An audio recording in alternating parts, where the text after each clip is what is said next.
Say have fun in your podcast. Say I love you. I love you.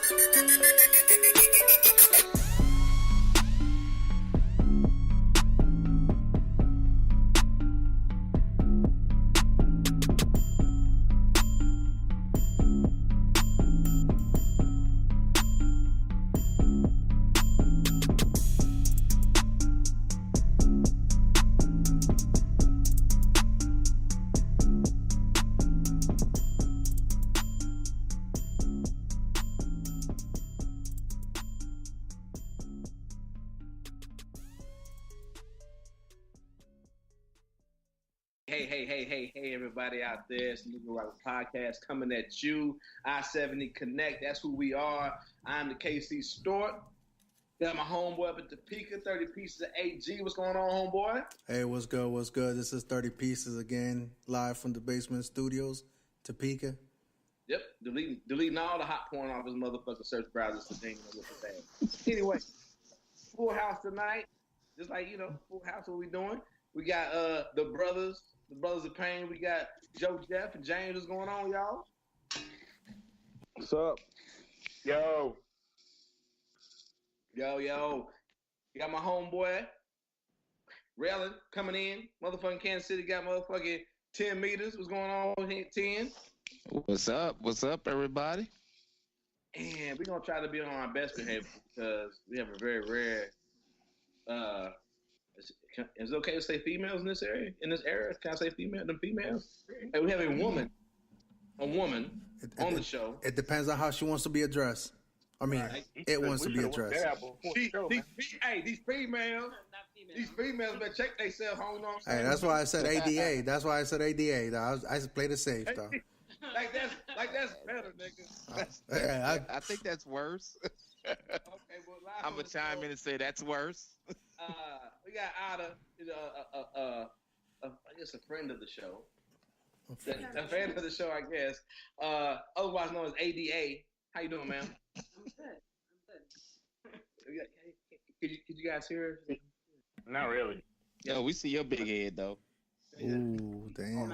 Is this the picture? Better get close to the mic, Roger. Damn, you how? Oh, let me get it close. Hey, girl, get on down. Get on down. Get closer. Get farther away. Get closer. Get farther away. Right.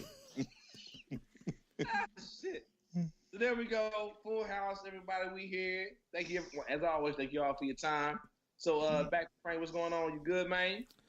Yeah, man, I'm good. I mean, it's been a long week. I know it's Friday evening, Friday night. Everybody's just winding down. But no, everything's been pretty good. I mean, I know we had a live discussion on our chat group, on our Facebook chat group. But I know one of the topics I wanted to touch on is this. I feel a certain way. I mean, I don't know how. I mean, I'm pretty sure you guys are going to tell me how you feel about it. But, I mean, this whole Kevin Hart thing, man, has really had me kind of reflecting on a couple of things. I mean, I'm not trying to give him a pass. I'm not trying to say that or give him an out or anything like that. But at least for me, it just feels like, you know what I'm saying? I'm 35 years old. And I think Joe mentioned it on the last episode that, you know what I mean? Like, are we not allowed to make mistakes anymore? And even comedians, man, like, at one point I felt like they had that the license to be able to say or joke about anything, but now everything's being scrutinized, not even in the moment, but even like stuff that happened a decade ago or over a decade ago or whatnot. I mean, I know you guys all are gonna have different opinions about it, but for me, I haven't really came up with how I actually really truly feel about it, like one way or the other, you know what I mean? And even that makes me feel like problematic about it, knowing that I haven't been able to pick a side yet, you know what I mean? Maybe you should tell the people what exactly the Kevin Hart thing is. Yeah, you like this For Kevin those Hart? that may not know. We kind of yada, yada, yada. GTS. Kevin Hart. No. Anything else, we open up into it and you talk about it. So why? Because right now you got you got this curvy professor up, but that's not anything we're talking about. That's weird. All right. All right. So for those I don't know. So for those is that the Kevin Hart thing has been that he was going to host the Oscars, and I'll pull it up. And the comments that he said, that way we don't take anything out of context, because we never do here, and we never assume, and we always have an informed opinion about everything. So let's see, let's see. But then while I pull this up, anybody else feel a certain way about it, or? I have all the tweets here. So basically what happened was back in between 2009, 2010, 2011, somewhere in that time, basically 2009, 2011, Kevin Hart said, which could be taken as, or probably many people took as, homophobic tweets. Basically alluding to the fact that he didn't want his son to be gay. Well, actually, that was a common routine. Never mind. He just made several posts like people looking gay. He got one of them was as far as like some guy on his the GIF or his Abby looking like a model in a gay AIDS commercial and shit like that. So things upon that line. Hold on. So there's one to at Wayne 215 December 4th, 2009, where he's like, yo, what the fuck is going on with at Wayne 215 and all this gay shit? Say it ain't so, man. Is he coming out of the closet? Then look how gay some good speed looks when he sleeps. Like he's dreaming about whistling. Laugh my ass off, and there's a GIF attached, but it's not in this tweet. Yo, if my son comes home and tries to play in my daughter's dollhouse, I'm going to break it over his head and say in my voice, stop, that's gay. Now understand, these are all tweets. You don't understand the standpoint of a nigga on stage doing a comic routine. I just overheard at Wayne 215 say that he wants to get a tattoo on his stomach of at Rick Rose rapping for his birthday. Major no home and pause, but that pales to a lot of other shit. And then it kind of repeats here in this article. Hart also once tweeted that the actor and director Damian Dante Wayans' profile pic like a gay billboard for AIDS. Boom! I'm on fire tonight, Thursday night. Wayne's wrote on Twitter that we all need to stop being. Who is this? Yeah, let me see. Basically repeating that. When somebody asks, are age jokes ever funny? Blah blah blah. Now they're showing people retweeting with comments. So yeah, that pretty much sums it up. So it's like I mean, like I said, the only reason I brought this up is because it had me. Go back up. You can read it after you finish talking. Go ahead. You go down. I should say under that Instagram picture. Just scroll back down. Down. Stop. So you go ahead. What were you about to say? So no, like I said, honestly, I don't even know how to say this shit because, like, you know what I'm saying? Because part of me doesn't want to, like, defend him or anybody that says anything in the bad, but at the same time, it's like, I get all the arguments, man, that I get that he's a grown man, he was an adult, he should have known better, but, fuck, like, I know we have to walk on, I guess, on eggshells now, you know what I mean? And especially in this life. And then, that prompted me to think about, like, how, we have young kids, you know what I mean? And it's not just about that. It's just about, like the circumstance. On eggshells or just not tweet gay shit. Yeah, but I'm not just focused on that. Here's the problem. I'm sure he says in his home is probably 10 times worse than he said in his Twitter. For most of us, that is true. Yeah, but then you also had what's the other comedian, Chappelle, talking about that the one show, and I'll paraphrase because I'm not verbatim, but remember he talked about his wife having the gay friend, and that when he comes home he doesn't really likes him around because he's like a cat. He's always like, hey Chappelle.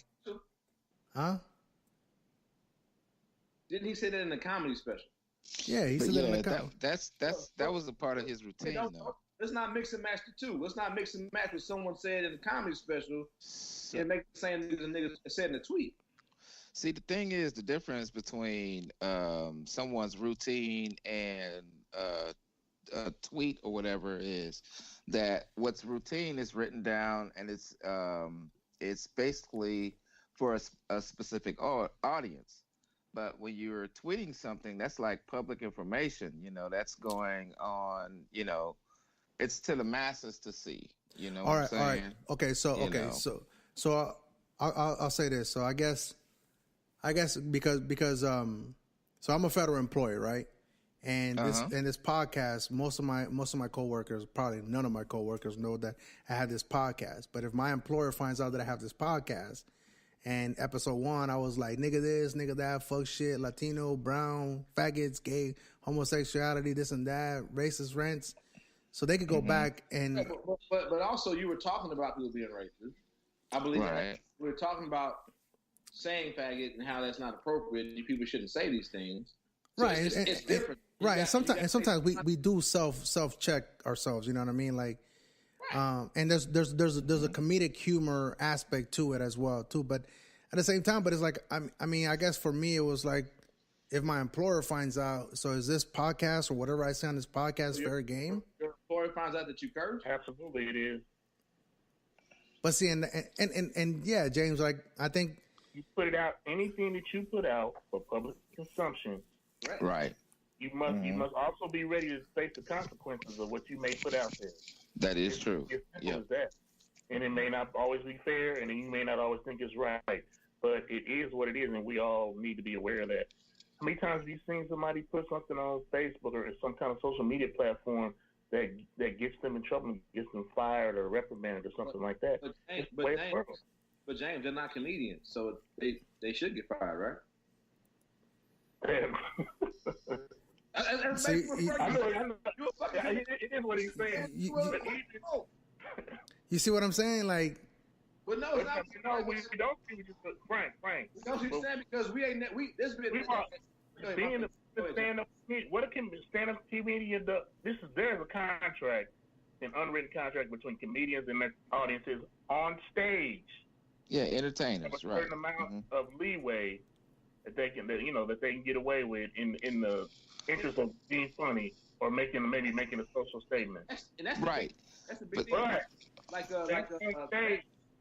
Go ahead, my bad. But see, that's right. Yeah, but also it's though, like what James is saying. Like Randolph from 3 Guys On, shout 3 Guys On. He always says, "Is it funny?" Because it's funny. Yeah. It should ride if it's funny.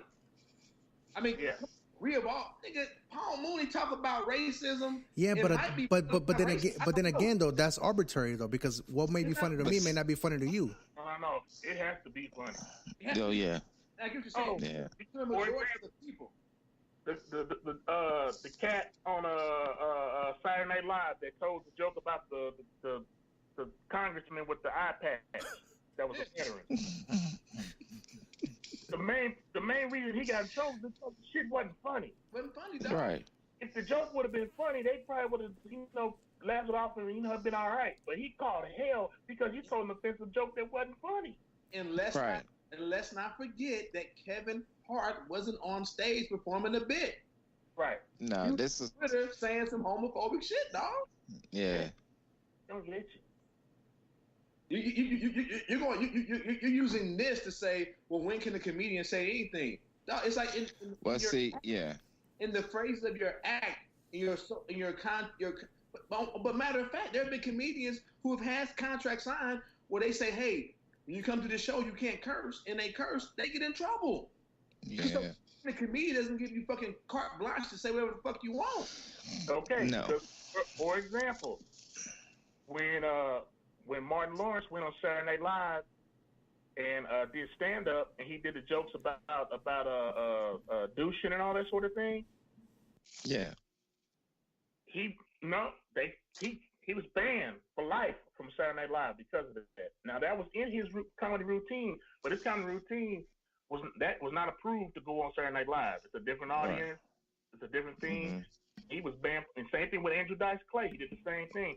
He tried to bring regular stage acts to Saturday Night Live. They didn't like it. They didn't like it. And they banned him. You may not like it, but there's a certain expectation that depends on the it's the audience. It's the audience that you entertain. I'm like I said, I agree though that like what you said with Andrew Dice Clay, the content and things that are more acceptable for public consumption have changed also. You know what I'm saying? So like, true. I mean that's true what you're saying too, Winston. But the thing is though, there is no real Andrew Dice Clay having an HBO special motherfucking 2019, my nigga. Or 2018. He might be a comedian these little smaller events, but yeah. Well, I mean, yeah, but you know, I mean, to me, he was never that funny. But right, he wasn't that funny. But you can't just overlook because we didn't think the nigga was funny. Because I don't think that motherfucking Vanilla Ice was a good rapper. Don't skate the fact that this nigga sold platinum, nigga. That play was still not Madison Square Garden, so you gotta. I'm saying I didn't think it was funny, but there was a lot of people that did. Right, and that's what I was saying earlier. Like funny is arbitrary because what may be funny to me may not be funny to you. I think we have a habit of if somebody is not funny or we don't think they can sing or we don't like their acting, then we try to totally dismiss them, even though that person may have a very large audience and somebody likes them somewhere, and that's why they stage their act. So we try to dismiss them. Well, he ain't shit because I don't think he's funny, or she ain't shit because I don't think she can sing. No, doesn't work like that. But also, I hear what you're saying, Frank, and that goes to my point is if you don't like something or find something funny or they don't entertain you, you are less likely to forgive what they said. That's true. Yeah. Like I said though, those baseball, like we said in the chat group, those baseball players were actually high school kids, my nigga. They were 17 to 18 years old when they sent those tweets out, and they got roasted as men for those same tweets. But I didn't hear you defending them. We ain't talking about it. Well, no, I mean, the only reason. Well, I mean, I'm pretty sure of it. I didn't hear about it, so. But no. Said racist shit, because they said racist shit. No, everybody. It's like, everyone agrees when it ain't your fave. Or it's something that definitely affects you in some way, like racism and shit. Let's burn these niggas alive right today. But Kevin Hart, man, come on, man, that was 2009, my nigga. That was 2009. No, it's the same. I mean, it's the same. To me, it's the same principle because he's attacking the lesbian gay community, you know. But I don't know if he's attacking them, but it's just a word choice. Well, I mean, but you know, he's just saying. I mean, he's tweeting it. He's sending tweets of derogatory tweets towards them. You know, then I mean, they're taking offense to it, though. I mean, you know. What you don't think so, Frank? No, I'm saying like I guess attack is the wrong word. That I don't. I recant that. No, you don't have to recant it, though, because you know that's how. But I'm saying like when man made a mistake, he can't learn from it and grow and say I recant. No, he can't. No, he can. No, he can. Though, but what I'm saying is like I gotta keep my same. Hey, 10 meters, you're a comedian. You nigga, no, stop. You are not a comedian. Wow, how to grow. I have growth. But I guess for me it's like I just gotta stay 10 meters then. I just want to be perfectly clear. I'm not trying to condone what Kevin Hart said, or I'm not saying that he shouldn't have said it. I'm not saying that he should say it. Whatever. It's just kind of like that thought that made me kind of have about myself too. You know what I mean? Because what I probably thought that, you know, even today, whatever I think I'm doing today may not necessarily be offending somebody per se, or I may not in the moment. I may not know that I'm saying something offensive or something wrong or making a mistake. I may come back later on the road and say, hey, look, you know, and for the most part, to give Kevin Hart credit, he has in the past addressed those statements. It's just because he's even said it, and he has said it, but it just apology wasn't an apology. Right, but I think now because of, you know, him hosting the Oscars, that's a big ass platform. You know what I mean? Like and it's gonna reach a different audience that he normally wouldn't have reached. I guess that's probably the only reason why we're really talking about it, really. Because if it was a comedy special that he was gonna get on, or if he was gonna host the BETs or something, something else that white America that wasn't direct at white America. The Oscars got come on, man. As far as the Oscars are concerned, they're doing Kevin a favor by letting him host the Oscars. Yeah. Yo, don't forget that Harvey Weinstein was there. So that bar was. So you have Harvey Weinstein being. This is not mixed up. I'm saying that when you host an event like that, they got a certain expectation, unreasonable. Or right, not. but if you bring morals and ethics in it, and you carry on Harvey Weinstein for 20 plus years. I didn't say it wasn't good. I'm telling you what. But that goes back to what it should be. Let's talk about what it is. Yeah, what it is. Yeah. And the Oscars is gonna, because they rely on the public, so they're gonna go with what the public sentiment is at the time. Right. Okay. Because let's be honest, man. Not that long ago, pretty much everybody thought it was cool to make all the homophobic jokes and blah blah blah. I mean, raw. Yeah, not even. Like it wasn't. They had a bit about a gay man being a motherfucking. And I'm not just talking about comedian. I'm talking about in everyday life. Back in the day, time the dudes talk, you was gay, you a fag, and blah blah blah. Yeah, niggas said faggot all the time. Yeah. Right. Like that's like some people's like favorite word. I remember. My dad, should rest in peace. My nigga, hey, he used to call me and Damon faggots all the time. Y'all always out with each other. Y'all ain't no faggots and nothing. Right. Stuff like that. And not even back in the days, James. I mean, even nowadays, like I watched that. I really said not that long ago. Because we're talking about like maybe 5-10 years ago. Shit, probably. Right.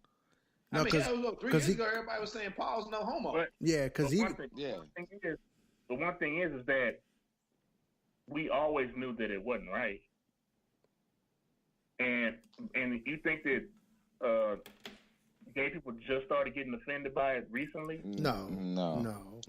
I think they've been. Before if they tried to say something, somebody would probably try to beat their ass. Yeah. For even revealing themselves to be gay, and that I'm offended by that. Right. Yeah. They've had to kind of live in the shadows for a long time, and now they're able to walk in the light of day. Right. Yeah. And now a lot of people don't like that. A lot of people wish they would stay in the closet and shut up. We don't want to hear. We don't know. But James, it's the gay agenda, and if you are around gay people, see them being happy, that you will be gay also. Yeah. Wait, what was that? I missed that. Sorry. Huh? What'd you say? If everyone knows that if you're around happy gay people, you also will become gay. Man, exactly. Come on, man. That's why you got to keep them in the closet and upset. It's like a disease, man. If you're around 2 or 3 homophobic people. I mean, I'm sorry, homosexuals. That is a real notion that people still believe. Yeah. If you're around 2 or 3 homosexuals, if you get you're gonna catch the disease. I don't think they better than you. Yeah. Yeah, dog. It's yeah. I guess I get, like, if you come from the standpoint of this makes me think of, like, yeah, I think of the same thing too. Shit, it been nice I've been drunk. It been nice on Facebook, Twitter, posted some shit where I'm like, damn, I probably shouldn't put that motherfucker out there. Oh well, fuck it. Yeah. But I mean, but this is the day and age you live in, but also you don't have to take part in it. That's the part that gets me. You don't have to tweet. You don't have to Facebook. None of that shit. I'll tell you something else about the timing of this and when it happened. This was before Kevin really started blowing up. Before he blew up. Yeah. Yeah. But if you notice, once he started blowing up and he was out there in the public, he stopped making those kind of tweets. He had somebody in his ear like, hey, and it's stressful. Because he going out after that white dollar. Right. Yeah. Can't be out here talking about fags and I want my son to be gay. No, my nigga. Yeah. Hey, James. So when you were talking about, like, back in the days, and I was listening to, so Meek Mill dropped the album this week or whatnot, and I've been listening to some of it, and even on it, Rick Ross has a verse, screaming gang gang. Now you want to rap racketeering charges? Call him on a tap. Looking for a bond. Lawyers want a tax. Purple hair got them faggots on your back. I mean, it's not even back in the days. It's still part of people's slang and lingo. You know what I mean? Yeah, but that's part. But also, that's no. And that's not really my point. Is that point is publicly out in the open. Out in the open and without any backlash or even yeah. Because that's a hip hop rap line, my nigga. How many motherfuckers ain't? Yeah, it doesn't make it right though. That's where that. I'm not saying that it's right. Right, and it's not right. It's we're not saying Oscars either, nigga. No, right, true. He's not. No, but that's where I was saying like. Well, that's what I mean, like James, like, you know, until you actually pointed it out or mentioned what you said, and I had to go back and look at those lyrics. I was like, oh fuck, that's right. I was bobbing to this shit, and I was just saying it, like just repeating it, without even. We all like so I hate that word, problematic shit, dog. Yeah. When you went to Walmart last week, you pretty much ensured that some child somewhere was going to continue making fucking shirts for $1 for a penny, nigga, for the next 10 centuries. Hell, the people that work at Walmart. I know, that's what I'm saying. Yeah. Indulge in problematic shit, whether it be something we say, something we read, something we write, something we listen to. All the time. I was coming driving down the street back from eating, and we listen to motherfucking trap music, and I'm sure these niggas talking about codeine, lean, all this shit. I'm 41 years old with kids. I shouldn't listen to this shit. Dog, I was coming back. I was coming back from dropping out my kid from at daycare. I wasn't. I don't smoke weed, so I didn't have to do a smell check or anything. But I was coming back. You just sell cocaine. And then I was coming up on a roundabout. I was coming up on a roundabout, right? And so the other vehicle that had the right of way just happened to stop, and I was like, and I happened to just blurt out like, "What the fuck, bitch?" Like I assumed that it was a lady. I didn't even think like just by the car that it was. I was like, "What the fuck, bitch?" Like, you don't know how to drive? Wait a minute, you assume because they were bad drivers a woman? That's on you, man. Yeah, that's what I'm saying. Like I was without even thinking about it. And then like after I said it, I was like, yo, what the fuck is wrong with me? You know what I'm saying?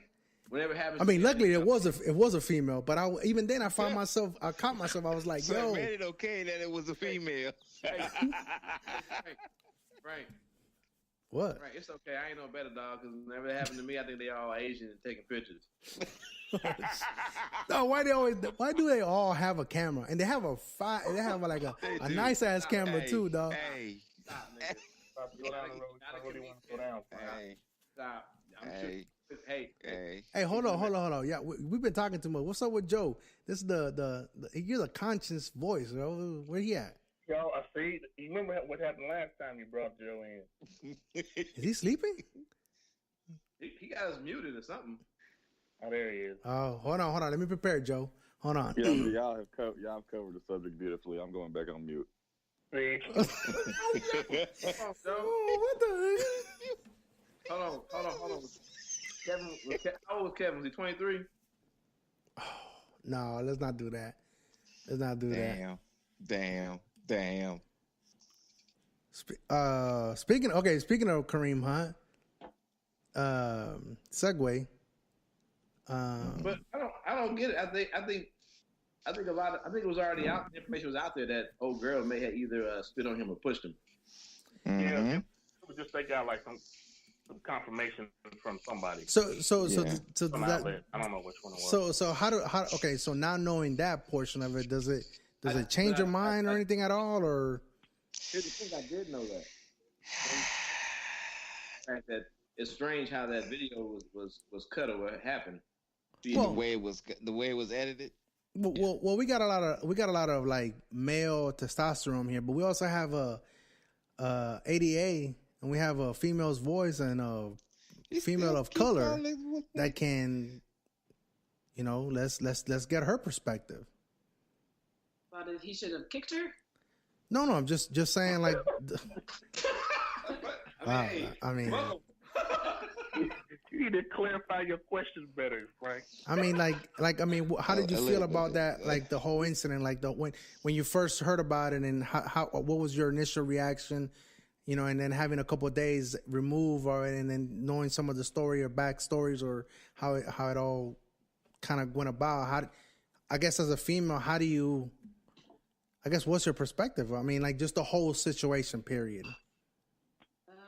I don't know too much about it. I only know what I heard from you guys' show last week. That doesn't say much because we were just yelling. We was yelling. It got heated. But I think I don't know. I don't know. I think that it's fucked up what he did. I think that he had to pay some type of consequence, and that was his job because he did something that was available for the public to see, and the NFL doesn't like it. Okay. All right. And I think he's a grown-ass dude and should have known not to put his hands or his feet or his toe on somebody. Yeah, I pretty much have the same opinion as I did last week. You know, I mean, regardless of, you know, he was called a nigga and spit upon. You don't just trash your career like that. You know, you have people that your entourage or someone in your entourage that are supposed to handle your light work to keep your ass out of trouble. Nigga, problematic light, dog. Yeah, problematic. I went there. Problematic. Yes, I went there. No, what I'm saying is, you just got to, you know, be mindful of your actions, and you know that, you know, this could cause, you know, damage to your career. You know, it could be detrimental to your career. So, you know, you got to be careful of what you do, and, you know, while you're in the public, you know, in the public eye. See, he forgot who he was and how he's targeted. Everywhere he goes, somebody's looking to get something out of him. Exactly. That girl was probably trying to set him up. Knew that he would probably react. You know, when she said and did what she did, hoping that she could get a check after. They invited them along for the ride. Right. Mm-hmm. Oh, talking about the woman that was there because. No, I'm talking about once she got kicked to the curb. Right. Yeah, so she's like, I'm gonna get this. She's probably thinking, I'm gonna get this nigga back. And that's it. And I feel you, but you still. I mean, but even if you're a nigga working at the Dollar General, we keep. I know you're not saying that. Let me finish what I'm saying. Yeah. Okay. So knowing that, he goes out there and gives her exactly what she wants by, you know, being aggressive and that sort of thing. Mm-hmm. And then his boys try to stop him. You know, he knocks them all off, and they messed up because they shouldn't have been trying to stop him. They should have grabbed her and took her away. Exactly. It'd be easy to grab her and usher her away than to try to stop this reaching ass NFL running back when he's pissed. Right. Especially when y'all a bunch of little dudes. Exactly. So that's all a part of having the right people around you. Yes, exactly. You know, I agree. Just do what LeBron does. Just marry your high school sweetheart, nigga. And you gotta, and I'm talking, and not just guys that'll take the fall if need be. Having guys that are smart enough to know what to do when a crisis comes up. That was a crisis situation. When he went off like, we're in crisis. What do we do here? Somebody got to know what to do. We can't stop, but we can get her the hell up out of here. That's right. That's right. So, she's threatening the money. We got to protect the money. Wow, that's problematic like a motherfucker, though. If he don't eat, we don't eat. So what do we do? Right. We protect that money. Right. Yeah, but he wasn't even drunk, and he was with his girlfriend. Not to kick women. All right, yeah. Just add that. Well, of course. Well, he wasn't thinking by that point. See, at that point, he wasn't thinking for real. Well, he thought he was not. Like, he didn't kick. You borderline. No. His mind wasn't that far gone where he just, like, you know, gave her like a UFC kick and nothing like that. Yeah. You know? No. No. I feel you. You felt So it. He didn't really kick her that. Okay. That's what I think. I think when he ran up to her, he wanted to give her like the field goal kick. That's when yeah. And then he was probably like, oh wait, maybe I shouldn't go that far. But he had already messed up by then, you know. Yeah. So they just kicked her over. But that's almost like victim blaming, though. You know what I mean? Like that's true. No. Don't get me wrong, Frank. No, I'm not gonna victim blame. No, I said almost. I was totally wrong. No. I'm saying with the statements that you're saying, like have some, like don't worry about Hunt. Just get the lady out because it's easier to. No. My original stance was he shouldn't have did the shit in the first place. Right. I think that's already been established. I would say they're both wrong, but when given the optics of a man who's strong enough to push her down, take his homeboy, throw that nigga out the way, and then kick her, the optics of that is going to be far greater than they're both wrong. Okay. I've said she's wrong. Well, yeah, she was. Well, she was wrong anyway because she, what she did, but. The optics it's the optics, and especially and we see it time and time again. That probably been a black one. TMZ probably just threw the video away. Who knows? But the optics of this strong ass black nigga throwing this motherfucking white girl on the floor, yeah, that definitely ain't gonna motherfucking fly. Mm-mm. And then I'm gonna say, like I said before, he should have just told it like it actually happened. Yep. We already said this nigga lied. He shouldn't have lied about it. He should have told that nigga took his clothes off and pretended he was asleep. And because somebody, once the tape did come out, and if he would have told the story like it actually happened, they could have went back and said, oh yeah, it's exactly like he said it happened, even if he's wrong. But he told us the truth, so maybe we just spend it when we don't cut it. You know. Right.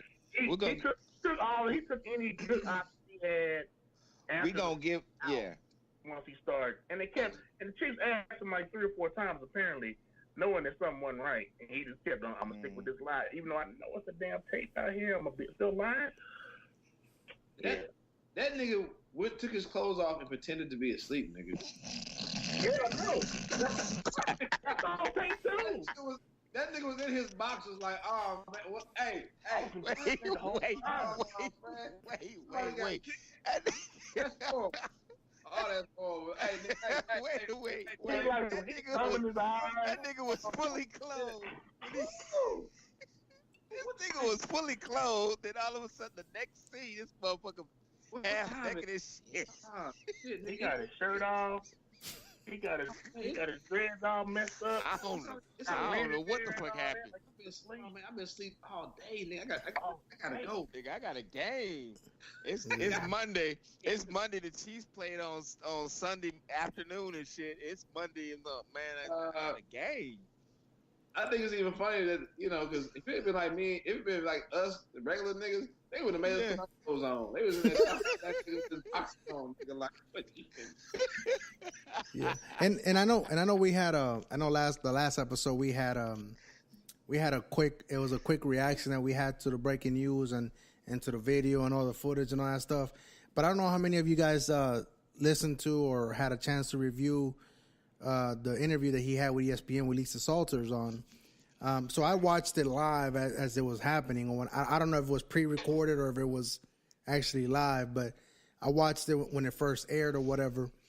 And I mean, to me, I felt like he was saying all the right things. Like I think the PR got behind them to kind of like his PR person is trash. Right, but the thing about it is, it's kind of like he didn't even. It sounded dumb. It sounded instant. Right. He didn't do the question. If he gonna spin it right. Right, and that's what I was saying. I think he had the content and he was saying what he was saying, but it wasn't coming off as genuine. No, and I think Lisa did a kind of didn't directly address that, but she kind of gave him different. The worst part. I'm sorry to interrupt. The worst part of the interview is when she asked for the details. He said it didn't matter. Right. Yeah. That was the worst. Yeah. Yeah. Right. Yeah, and he kind of smirked about it a little bit, like. Yeah. And I was like, "Come on, guy! Like, you have to show some kind of there. And for me, when I we're talking about this in the barbershop too. We're talking about that in the barbershop, and it's like, even everybody at the barbershop, like they felt like when they listened to his words, and then they saw the actual video of that interview, right? It almost felt like to him, even to this day, he doesn't feel like he did something wrong. If that makes any sense, like it hasn't registered in his mind that he actually was in the wrong. Even though when they asked him, have you sought treatment? Have you sought help, assistance? And he said, yeah. And then 2 seconds later, Lisa Salter was like, okay, what have you done to get treatment? He's like, oh, no. I'm going to get that's in the works. So in other words, he was still lying anyway. Yeah. So it was like, come on, guy. Like, he was still lying. Like to me, he was like a regular 23-year-old that was like, everybody else is telling me that it's wrong. Man. That's his braids. Yeah, like everybody else is telling me that it's wrong, but he hasn't realized it yet. You know what I mean? No. So what can you do for that? You know what I mean? Like, right. I mean, it's hard to fight fucking youth and ignorance, bro. That's what against. Yeah. Young nigga with a lot of money now. You know what I'm saying? And he probably, well, not a lot. He'll make more money. He under the mindset that, nigga, I'm the fucking fourth best back in the NFL out of fucking like 80 other motherfuckers. I'll be back. Right. Yeah. And the main thing about all this, man, is if there wasn't a video, we wouldn't be, none of this would be heard. We wouldn't be talking about none of this. Not a damn thing. The power of video, man. Videos of everything. Shit. Well, not everything. You can still shoot black people unarmed and get away with it with that camera. But anyway, that's something else. That should be so aggressive, though. Oh, look at perfect segue, James. It's like you on it today. Perfect segue, and we discussed this in the pregame a little bit. Unless anybody has the Kareem Hunt last thoughts or. Oh, I'm done. Nah, we can move on. Joe. Okay, right on. All right. Joe has said his piece. Anyhow, so we segue into cops shooting black folks or people of color. And we had, a couple months ago, we had a Dallas police officer, a female police officer that decided to walk into somebody's apartment, not hers, somebody else's apartment, and shoot him dead. And I know there was a lot of commotion and everything, all those stories. But I guess now she has been charged with murder. And I know we had several opinions on this podcast about it. So like now that she has officially been charged or been indicted on murder charge, and I know this is developing. I know it still has to go to trial, and we talked about this before in the pregame that we just want to touch on it. We don't want to really elaborate until all the quote-unquote facts are out before we can. Go ahead, James. I do have. You have an informed opinion? On this, in this particular. You're going to quit that. Anyway, I do have one thing to say about this. This is an example of how voting works. I'm going to tell you how. Yep. Because the prosecutor, before the election, was not going to charge her with murder, was trying to charge her with manslaughter. That prosecutor lost in this last election, and a new prosecutor came in and pushed for a murder charge and got it. And that was because the people voted that other prosecutor out and brought a new one in that would try to get some real justice.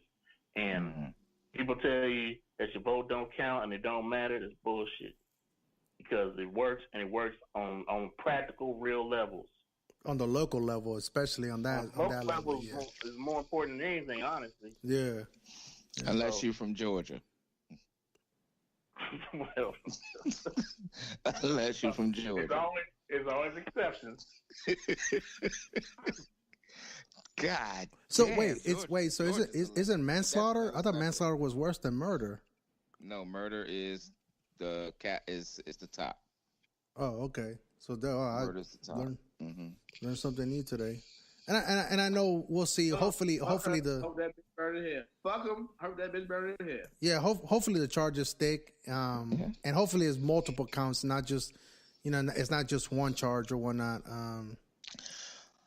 It's only one person, man. You can't charge him with how many murders you gonna charge? Well, I mean, you still got breaking and entering, shit like that. I'm just saying, I don't know if it's just murder charge. Well, first of all, does she have probable? A murder charge is gonna get you life, but you need a B&E to add a couple more months onto it. Well, not in that. Well, in Texas, it can get you death. Yeah, you about to say probable cause? Yeah. Did she have probable cause of entering the man's apartment besides him being black? She wasn't acting in the capacity of a cop when she entered his building. Well, not though. So the probable cause is not entered. No. Oh, so she wasn't an officer. Off duty. No, she's an officer. She was off duty, and what happened was she said she wasn't acting in the capacity of an officer. Downstairs. Her initial story was she thought she entered her apartment. All right, set the scene, Roger, because I think 10 meters was down in Dallas at that time, and he was down in Dallas. No, but we all know where he was at. We know what part of Dallas he was at. This woman, Amber Geiger, who at the time was a Dallas police officer. All right. So the story that we've been given or fed is that they've been working long shifts. She was leaving her shift. She was off duty. She was tired. And when she, I guess, for somehow, some way, this building that she's been living in all this time, she forgot what floor she lived on because she wasn't even on the right floor. So I guess he lived below her. She lived above him. But what they're trying to say is she usually parks her car in a certain location. She didn't that night. So which caused her to get out of her car and exit at a place she normally wouldn't exit to get into the apartment complex, which led her to enter this man's apartment. And when she saw a man, and what her original story was she thought was his apartment. Mm-hmm. Said that she told him to stop, don't move. He kept moving, and then she shot him, and when he died. So what happens is, so you get all these things. So the people in the complex says, well, she would have to have his key, and in this particular apartment complex, they have these little magnetic cards. Oh, okay. Kind of like a hotel. Like a hotel. Mm-hmm. That you got to slide in the apartment. And the doors have springs in them to where you can't just unless you put something in the door to leave it ajar. The door was ajar. Yeah. Once you open the door and let it go, it's going to close. Yeah. It's going to close right behind you. Okay. So question, like a hotel. Like the hotel does. Into my apartment. Right. However. But then there's another story. Well, witnesses. Let's say they heard her outside the door screaming, banging on the door, talking about let me in. And then you can go either speculation to were they dating, because first she was saying no. It was she complained to the manager that he was being too loud. Well, no. I was just saying that they were the story. Then other so she knew of him then. This and that, and she was saying, yeah. But then it came out that there had been 2 or 3 complaints put. And one of the complaints had been that the day before. Yeah, the day before that music too loud, and the other. So okay, that's new to me. I thought it was she didn't know about him. So I guess we'll see what happens. It's gonna go to. She tried to paint the story that she didn't really know him, hoping to yada yada yada the fact that there was public reports of her making a complaint against her downstairs neighbor. Yeah, they had beef, basically. And so basically, was he just to what I believe is maybe he was playing his music, something happened, and then she went down there, and he was and she probably was on some shit. You know who I am. You know what I can do to you. And he was probably like, "Fuck you, bitch! Get out of my fucking face! Get out of my door! Pop, pop, pop, pop!" Right. Hey, that word is problematic. Please refrain from using the B word. What, bitch? Yes. It's problematic, but so is the word nigga. And I'm going to say both of them when I feel like saying it. She's a bitch. She killed that nigga. How about that? Catch you outside? Damn, and we go with that one. No, but I mean, we'll see. I'm gonna hopefully try to keep an eye to it in a year to it as see how. I'm not sure when the trial is gonna be start or. Did you say an eye? Hopefully it's your third eye, brother. Open it. Preach, brother. Preach, brother. But anyway, sticking on with the same. Anybody else with last thoughts or initial thoughts with Amber Geiger? Well, Amber Geiger should burn in hell though, but because she got 5 different stories of it entering a black man's apartment. Hey, Anthony, as an atheist, I'm offended by you saying burn in hell. That concept is. Well, you get over yourself. So, wow.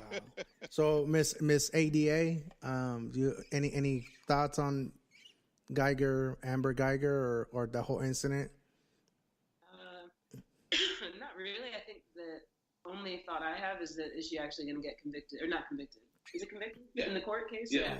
If the jury of her peers are going to actually convict her when she comes in looking all sad, so yet to be seen.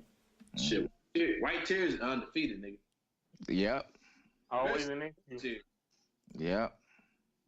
Them white woman tears will sway a jury. Or will they? How many times have we seen these women that have murdered these children have gotten off? It's been several. Should we throw this white woman's life away over a dead nigga? Over a dead, right. He already dead. He's dead. We got rid of that nigga. It'd be one less nigga. One less nigga in America. White women away from us. Why do we care? One less nigga. I heard. Hey, you know what? I heard he was reading books. So that's definitely. He should definitely. Yeah, that's a cause for his life, man. And just look at her. She crying. She you know what? We should give her some money. Like, this ain't even that kind of trial. This is just a trial.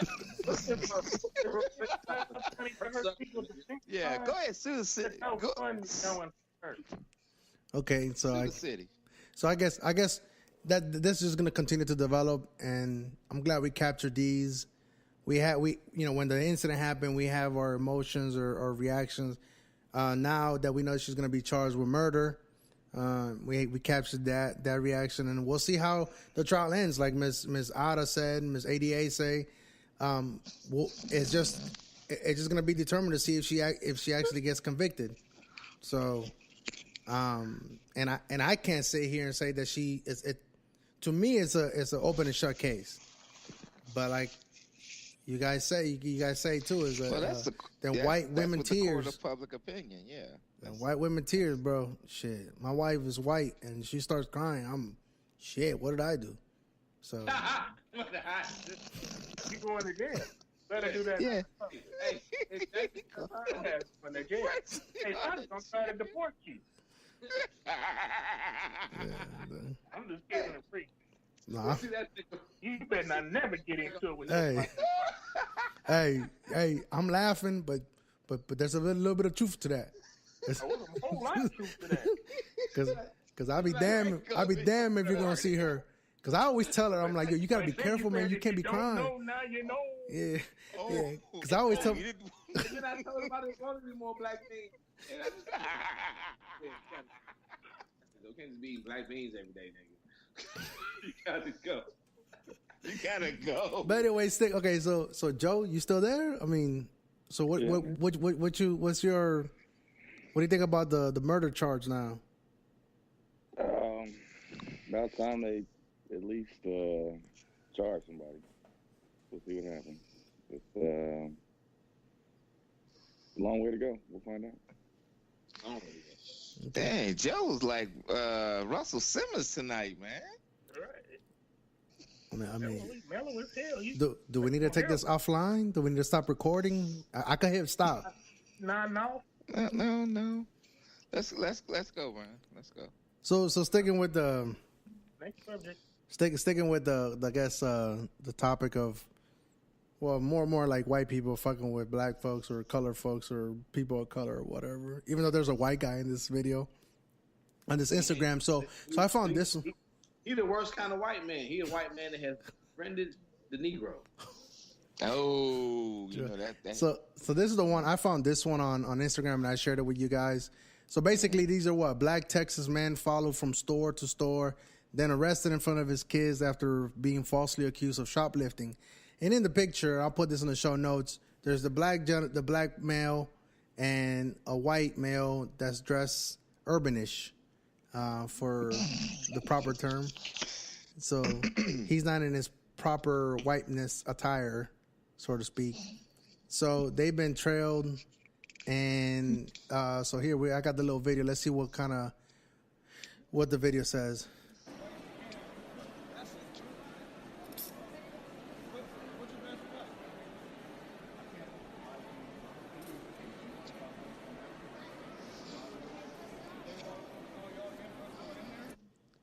So here we are, like right now they're the police officers or the security people.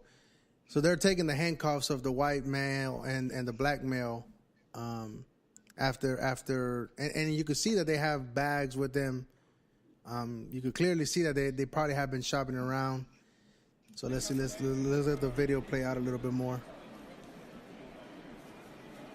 So right now they're taking the handcuffs away and they're probably explaining themselves.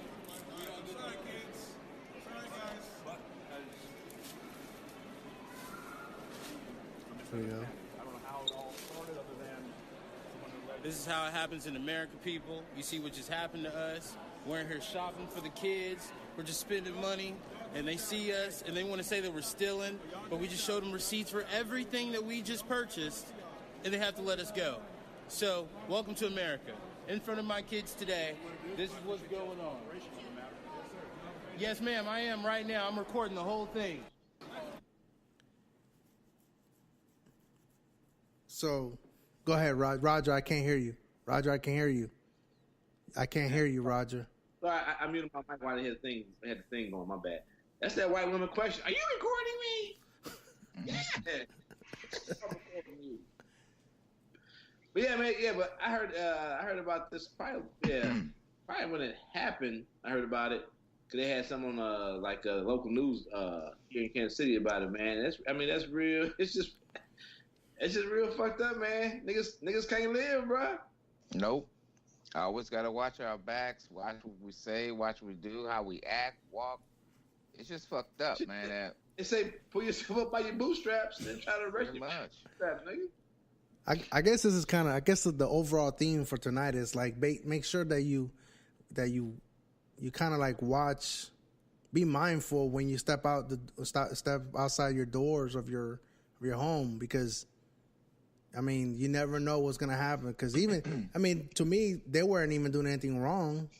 Just somebody, but weren't doing anything wrong. They were shopping. No, they were spending money, doing what normal people do, spend money. You know, they had money to spend for Christmas, and you know. And that's the problem, though. Niggas we gotta be mindful. I'm like, I guess you gotta be like, that's the problem. You have to be mindful. That's the problem. Why can't I just go to the fucking store? Why can't I just spend the money that I worked so hard to fucking receive? Why can't I just be out with my white friend who look like motherfucker, like he working the trap? Why can't we out with our money and just buy shoes? See, that's the thing is, though, man. You know, some white people, I'm not saying all, some white people. Hey, hold on. Before you say that, we don't know who called the cops. No. If you read further into the story, there's also another video. I have to look to find it, where it is the person they turned the camera on who came out of that Champ store. It's this Finish Line. There you go. She's the one who called the fucking cops and accused them of stealing. Oh yeah, right there. Look, yeah, recall. We had just walked out of Champs. There's actually a video where the kids, because it's his son holding the camera while the cops arrest him. That's so fucking sad right there. It's his son holding the phone while they arrest him. There's another video, they're previous to where they released the handcuffs. There's the video where the cops are fucking handcuffed these men. And I'm sorry, it's problematic, why this white bitch goes through their bags after they denied gave these niggas their receipt. Yeah. That's unfortunate. I mean, it ain't unfortunate. It's racist as fuck. It's just racist, man. I mean, that's the shit we going through. You know, we go through. You know, on a daily basis. I mean, shit. Unfortunate is you ask for motherfucking Coke and you got Dr. Pepper. That's unfortunate. I mean, it's just reality. I mean, the skin. I got to worry about the skin that I'm living in. 24 hours a day, 7 days a week, especially when I'm out in public, that I'm not going to be heckled or hassled by the police or, just for being black, man, doing the right things, saying the right things, and going out your way to do the right things. But you still get, you know, fucked with because because of the color of your skin, and not because of your character or anything like that, but all because you're darker than they are. And then what are how you're perceived to be? Yeah. Well, I mean, in my experience, I haven't had too much of experience of white people being racist or anything, and that's just because I've been fortunate. But I've seen it. I've seen it happen to where there's white people who question the motives of some a group of black people or whatever. I've seen it. I've seen it happen. Yep. And it's fucking upsetting that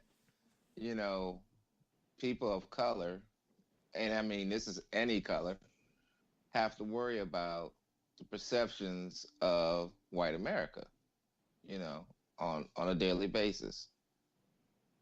Man, I'm gonna be real honest with you guys right now, man. Like,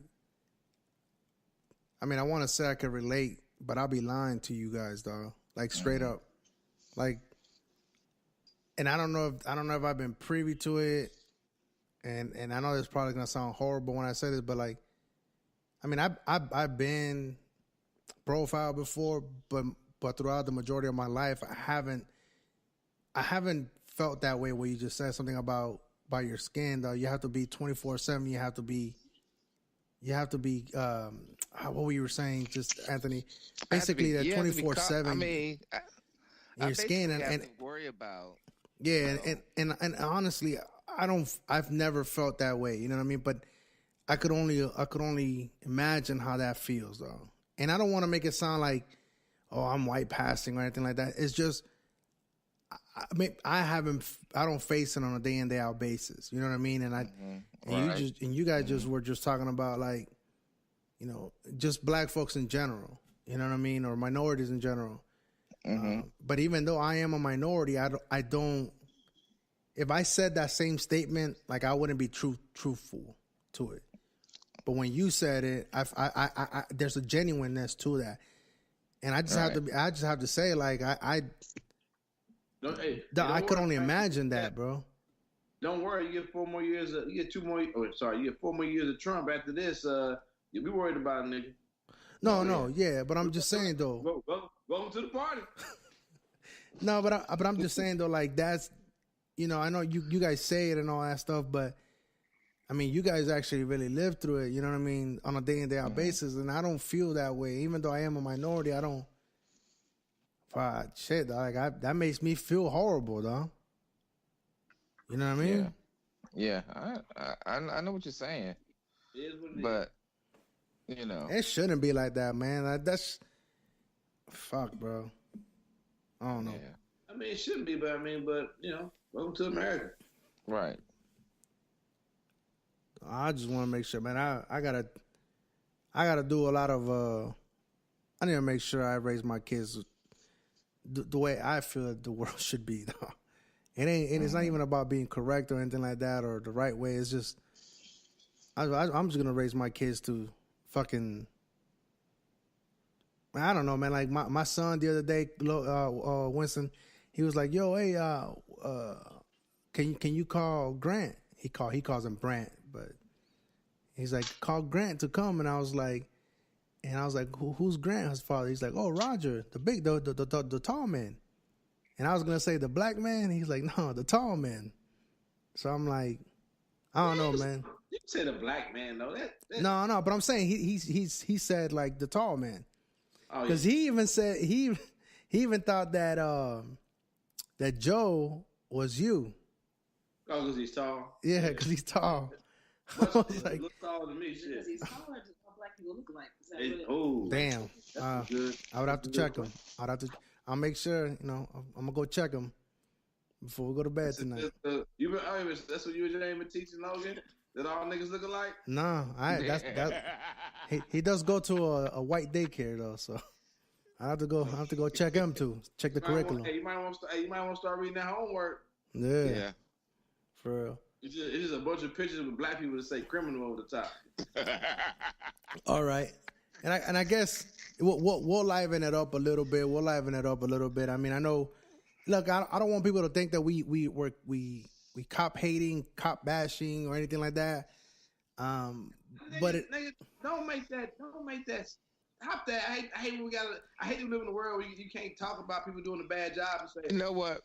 We're not bashing them. But No. Do a better job. So I mean, I have family members that are police officers, and they're very good cops. And are they good cops because they're family, or are they good cops because they're good cops? They're good cops because they're good cops, But at the same time, because I got friends that are in the military, but they some assholes. Well, not all motherfuckers. And not you, Roger. You one of them good ones. You one of them good ones. Right, but yeah, and then there's that too. But I don't hate cops. I just hate racists. You know what I'm saying? But if you are a racist cop, then I call you what I see you. What I see you as. If you're a racist cop, you are a racist cop, not the Lee Summit Police Department. They are not a bunch of racist cops, although, Yeah, just do your fucking job. Yeah, do your job, do what you're supposed to do, and and both of us can go home safe. James, Joe, any thoughts? I know James, you didn't see the video, but that'd be Joe. No, James, he didn't see it. He stepped away. Oh, what about it? I've seen it. I think it's sucks. Oh, I thought you were about to say some problematic shit. Nah, it sucks, man. Like, it's real. Like, when we go places, especially like in stores and that sort of thing, especially stores where we're not supposed to be, and I'm using quotes. Right. You get followed, you get scrutinized. They constantly, can I help you? Can I help you? And when after I've said it the first time that I don't need your help, then go away and quit following me. Yeah. But then once if you do decide to stay in the store and actually purchase something, then they want to scrutinize you. They look at your money like it's fake or something. Like it's just little things they do. They putting cocaine on the table to make sure it still snorts the right way, nigga. All kind of crazy shit. Yeah. Yeah, because Frank does. I don't know. Come on, bro. Oh, right. I've never touched that shit in my life, bro. It makes life harder than it has to be. We live the reason why we have the highest incidences of that we die earlier than everybody else, and that we have our stress level so high, and we have heart attacks and that sort of thing such a young age, because especially living as a black person in this country, it's stressful, man. Like on an everyday basis, we literally have to walk around on eggshells and try to avoid being, incarcerated or fired or just marginalized in our spaces. Mm-hmm. We have to, but at the same time, you have pride in yourself, and you don't just want to feel like you're bowing down in order to so-called fit in. So you got to try to find a balance somewhere from just saying, fuck you, I'm gonna do exactly what I want to do, and just bowing down like on your knees, begging, please don't punish me. Yep. So you got to find somewhere in the middle, and that's yeah. But real talk though, we missing out on the big story here.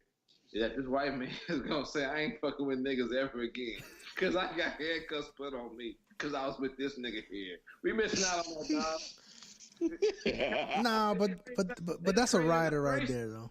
That's a rider. I think that's his homie. That's his homie. That's his. He's like, I ain't fucking with y'all niggas no more. No more. That's homie, though. Now he's like, I'm an assistant. Now they got my name. They probably took. Took that nigga's ID, took a picture of it. It's a wrap. Yeah. But I guess I want to know why the handcuffs? You know what I'm saying? Why the handcuffs though? Because if they would have just shown the receipts, like I mean, if a police officer like, hey, you got receipts for these, like how are they gonna show? You gotta understand though, they probably handcuffed them after they showed them niggas their receipts. Damn. They probably pulled the receipts out and they said, we're gonna detain you here. So that they could have just showed them the same level of respect that they show other people and say, just stand right here. And when it's still degrading to a certain point. It's still disrespectful as fuck. But you're not having handcuffs put on you though. Yeah. Bro, I'm not fighting you. Am I under arrest? Am I being detained? What the fuck's going on? Right. So I'm not fighting you. I don't consider it to be a problem. Matter of fact, I'm cooperating. I have given you the receipt. Yes. So in these bags, and yet still you fucking handcuff me and detain me. Right.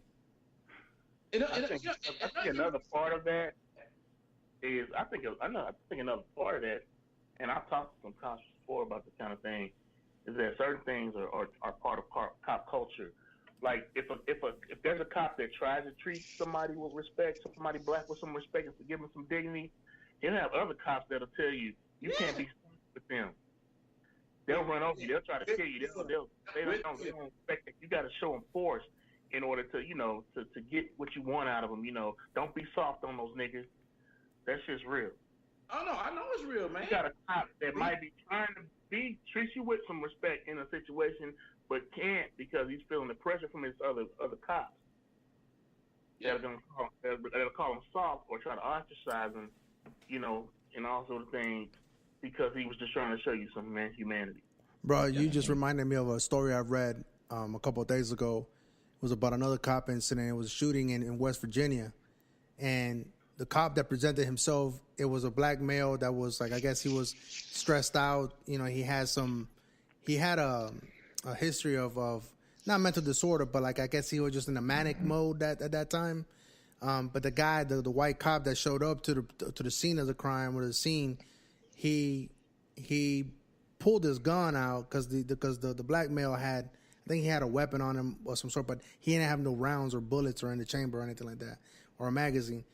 But the cop, he even said himself, like, I don't want to shoot you. I don't want to shoot you. He just basically tried to bring down to de-escalate the situation. Right. But he knew that backup, because he had it on the radio, he knew that backup was coming. And he was fearing not what the guy was going to do, but what his backup was going to do to this guy. Because when they presented themselves to the scene, he already knew that they're probably like 2 seconds in, they were probably going to shoot him. They're going to come in guns drawn. Blazing. And be real short-tempered. You know what I mean? When the cop that presented himself at the scene first was kind of just trying to de-escalate it. You know what I mean? And turns out like he got fired the next day and shit. Because the other cops were saying, you put us at arm's way because you don't know what that man could have done to us. He could have shot us. So it's us before them. Because I need to go home at the end of the night. So I was like, damn, I guess you're right. That is quote unquote cop culture or whatnot. So, and there is that pressure on other cops, the good ones, I'm using air quotes, the good ones from their peers. Because they do feel the pressure. You know what I mean? Right. So, Joe, any thoughts? Watching it, I don't know. I just kind of think about my kids. I was going to, my daughter had asked about going to see The Hate You Give, the oldest one, the 11-year-old. Mm-hmm. And, I just kind of want to keep her a kid as long as I can keep her a kid. I don't want to expose her I don't want to have these conversations with her. I know I got to soon. But, to be in a situation where you're out in public doing your own thing and you're stopped by the police and just your kids are thrown right into the middle of that situation. That's a horrible feeling. I would have taken the kids to go see the movie, but I got a 5-year-old. I definitely wouldn't try to show her.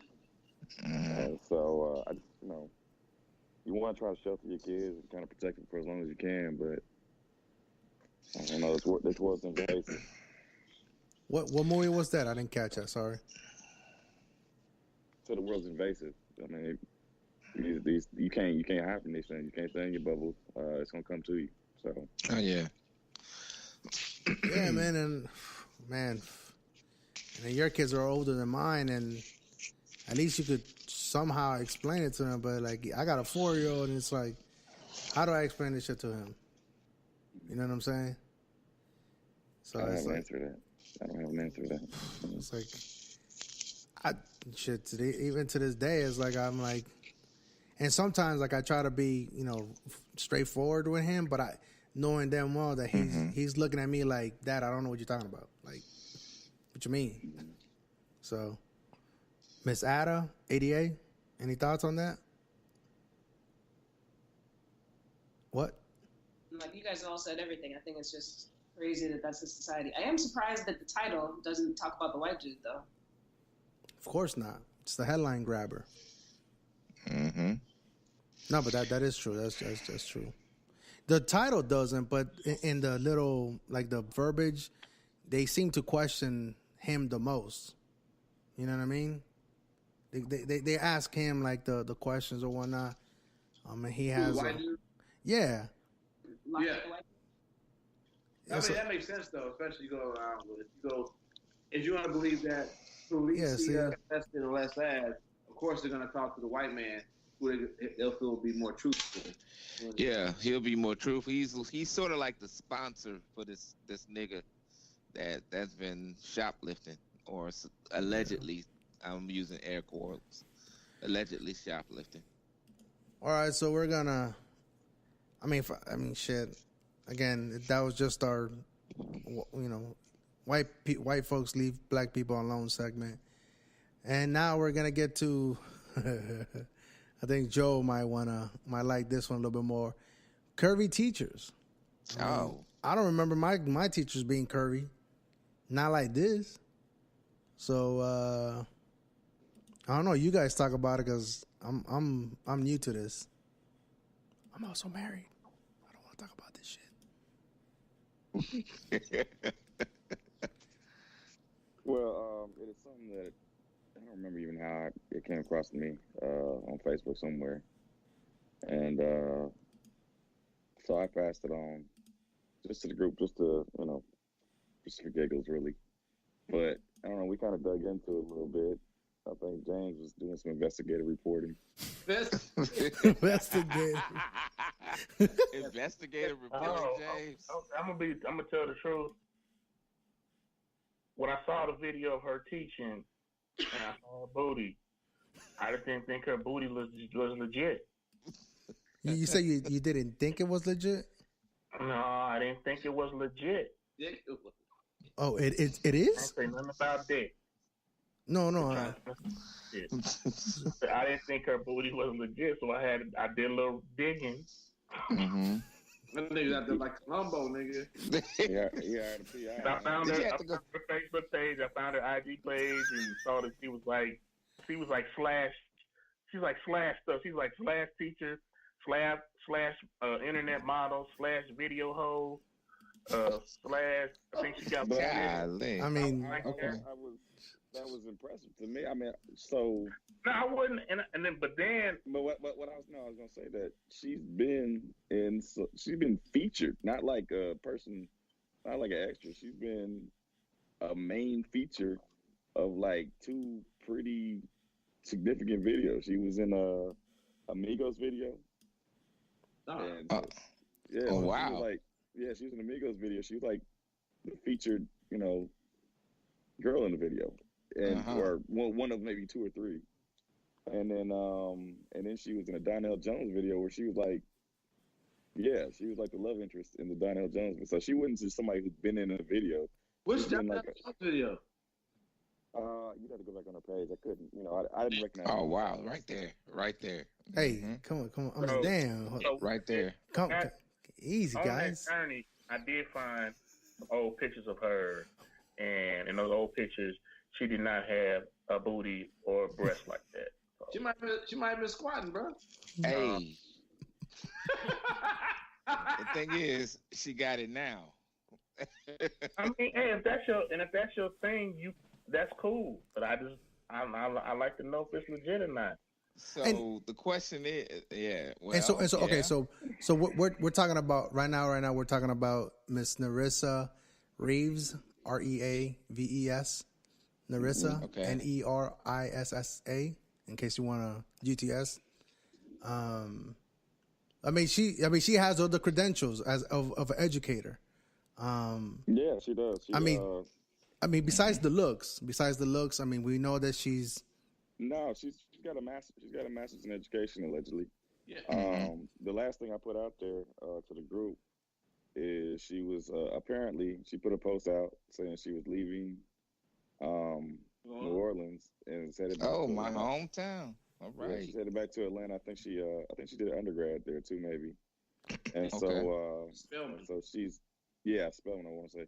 And so I think she's headed back to pursue EDD, educational doctorate. So Okay. yeah. I think was it this the one that you shared, Joe? I mean it says everything you just said, mentions everything. No, I think James shared that. But Yeah, that's her webpage. yeah, I mean, you know what? She has. I'm not trying to down her credentials, but her name of her page is the Honey Loaf Girl. So, Oh man. I mean, it's kind of hard for me to like really take it seriously. Yeah. See. As an educator. But That goes back to what we put in social media, man. yeah. How the public I mean, perceives people in social media. I think the honey lobsters because it's a business she has, I believe. No. Two different things. No. Look at it. Hold on, pause. I said I do believe. Because her Instagram page is Honey Loaf, and she has Honey Loaf. It's both of those things. Oh, wait a minute. We got a video. no. Go ahead. Keep talking. But I do. I think the restaurant was called. She tried to open up 2 restaurant situations. I don't know if one was like a catering situation, something. Yeah. But I believe that Honey Loaf was the title of the restaurant she tried to open as well. Yeah. So Okay. I can't tell you. I don't know what Honey Loaf means. I just know she's got her hands in a lot of places. She had tried her hand as an entrepreneur. She has definitely been in music videos, and I'm talking about high level music videos. Yeah, because they had them at the bottom of the page. They had all the list of them. Yeah. Oh, man, let's not act like seeing a girl in videos like some kind of. It's not like being a star or something. She's there. No, not really. Yo. She's there because of her enhancements, not because she's talented. I mean, we don't know. She might be a great educator. We don't know. I know she wasn't educating on these videos. I'm talking about her education credentials. That's fine. I'm looking at her ass right now. Man, that's what everybody else is looking at. I'm looking at that. Let's be honest. We wouldn't be talking about this woman at all if it wasn't no. seen in them tight ass jeans in the teaching video. We wouldn't even discuss them. Yeah. That's what she wants. She wants the attention. Yeah. So I mean, it's great to see like that, right there. That's why we're talking about her. That's some great education. I don't disagree with her wanting the attention, but I don't see a problem with that either, though. No. There's no problem. I will learn. So she's certified. Put her up on a pedestal, like she's Cornel West or something. No. I mean, she might be though. I mean, damn. I mean, damn. I mean, she might be a brain though. You know what I'm saying? She might have. Man. I don't know, man, dude. You said Cornel West. Dude, so Did he fall out? Oh, Joe, James, yo. Someone call 911, man. Yo, hold up. James, you all right? That's why you on the podcast, nigga. Down the podcast. Get yourself pneumonia, nigga. Good, nigga. You deserve it. I mean, James is right though. I mean, he's not wrong in what he's saying. That the only reason why we're talking about her is because of her butt, and how her looks. But hold on, pause. Okay. Leonardo DiCaprio talks about global warming.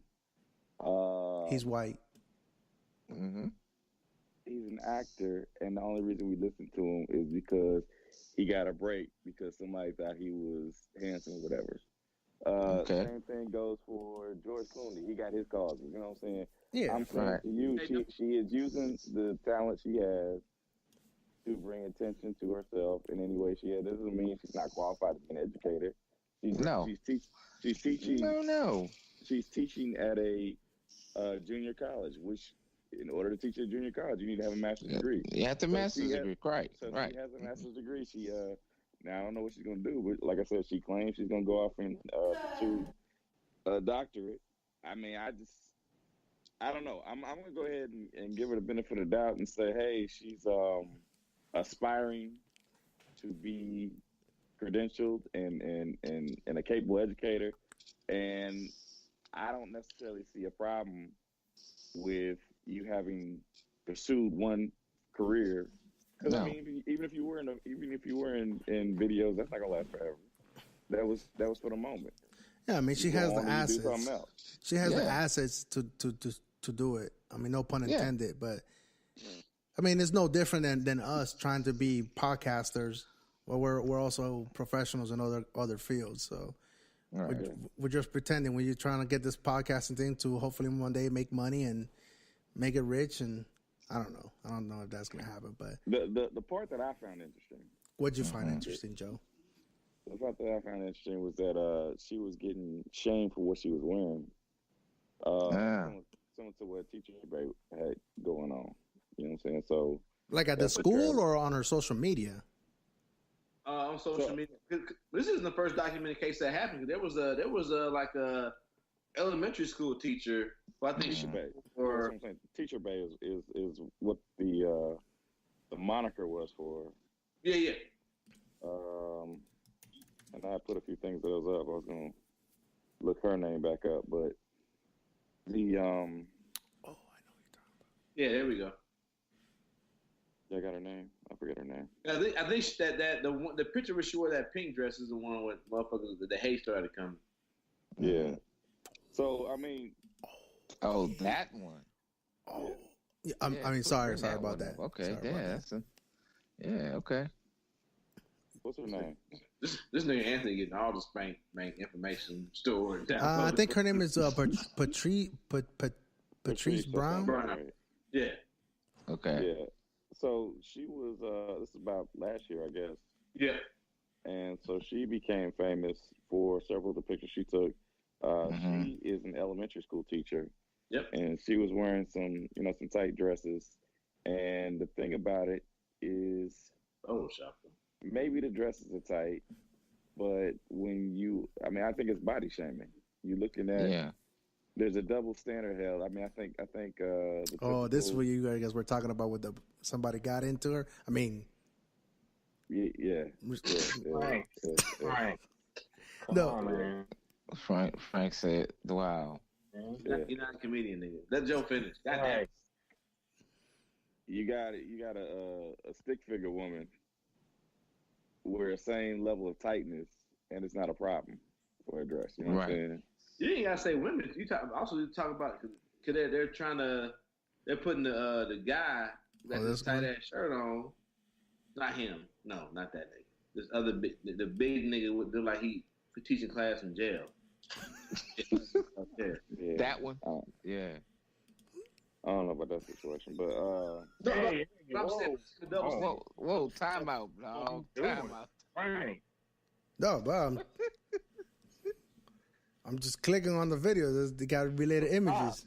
Be careful. I was pointing out the double standard that, like what Joe was saying as far as body shame. I was introducing the fact that there are men out there who are teachers who wear tight ass shirt, tight ass clothes, and it's like no one says nothing about that, but whatever. No, but a fully figured woman of African descent. Is the same thing. Let's be real. There you go, James. Right there. Look. So you mean tell me there aren't? So it's the same. It's kind of the same thing though, because there are still girls in this class they're around. So the thing is, you're worried about this woman gonna sexualize your little boy and make him horny. Is it the same thing you said about a nigga wearing this tight ass shirt with these muscles out? It's gonna sexualize your little girl, make her horny. If that's gonna be your baseline point. All right. Yeah, I think there's a parallel there. But so the argument that what's her name, Narissa? Yeah. I mean, I think there's definitely a difference between two situations in that one's an elementary school teacher, one's teaching college people. Correct. Right. So what you wear in elementary school might be scrutinized a little bit more, heavily than what you wear at a college campus. The second thing about it is she was wearing jeans. Now, I understand they were tight-fitting jeans, but they were jeans. They were. And, I think they're called so, Jenkins, or whatever they're called. Right. They was the spandex joints. Yeah. I don't know. Yeah, I know. I don't know. I didn't look that closely, bro. They weren't. Dude, James was Magnum PI on this shit, man. What you doing? No, he got all the facts. He had all the facts. He got the stiff rags and the lotion to prove his brows, nigga. Oh shit! Damn.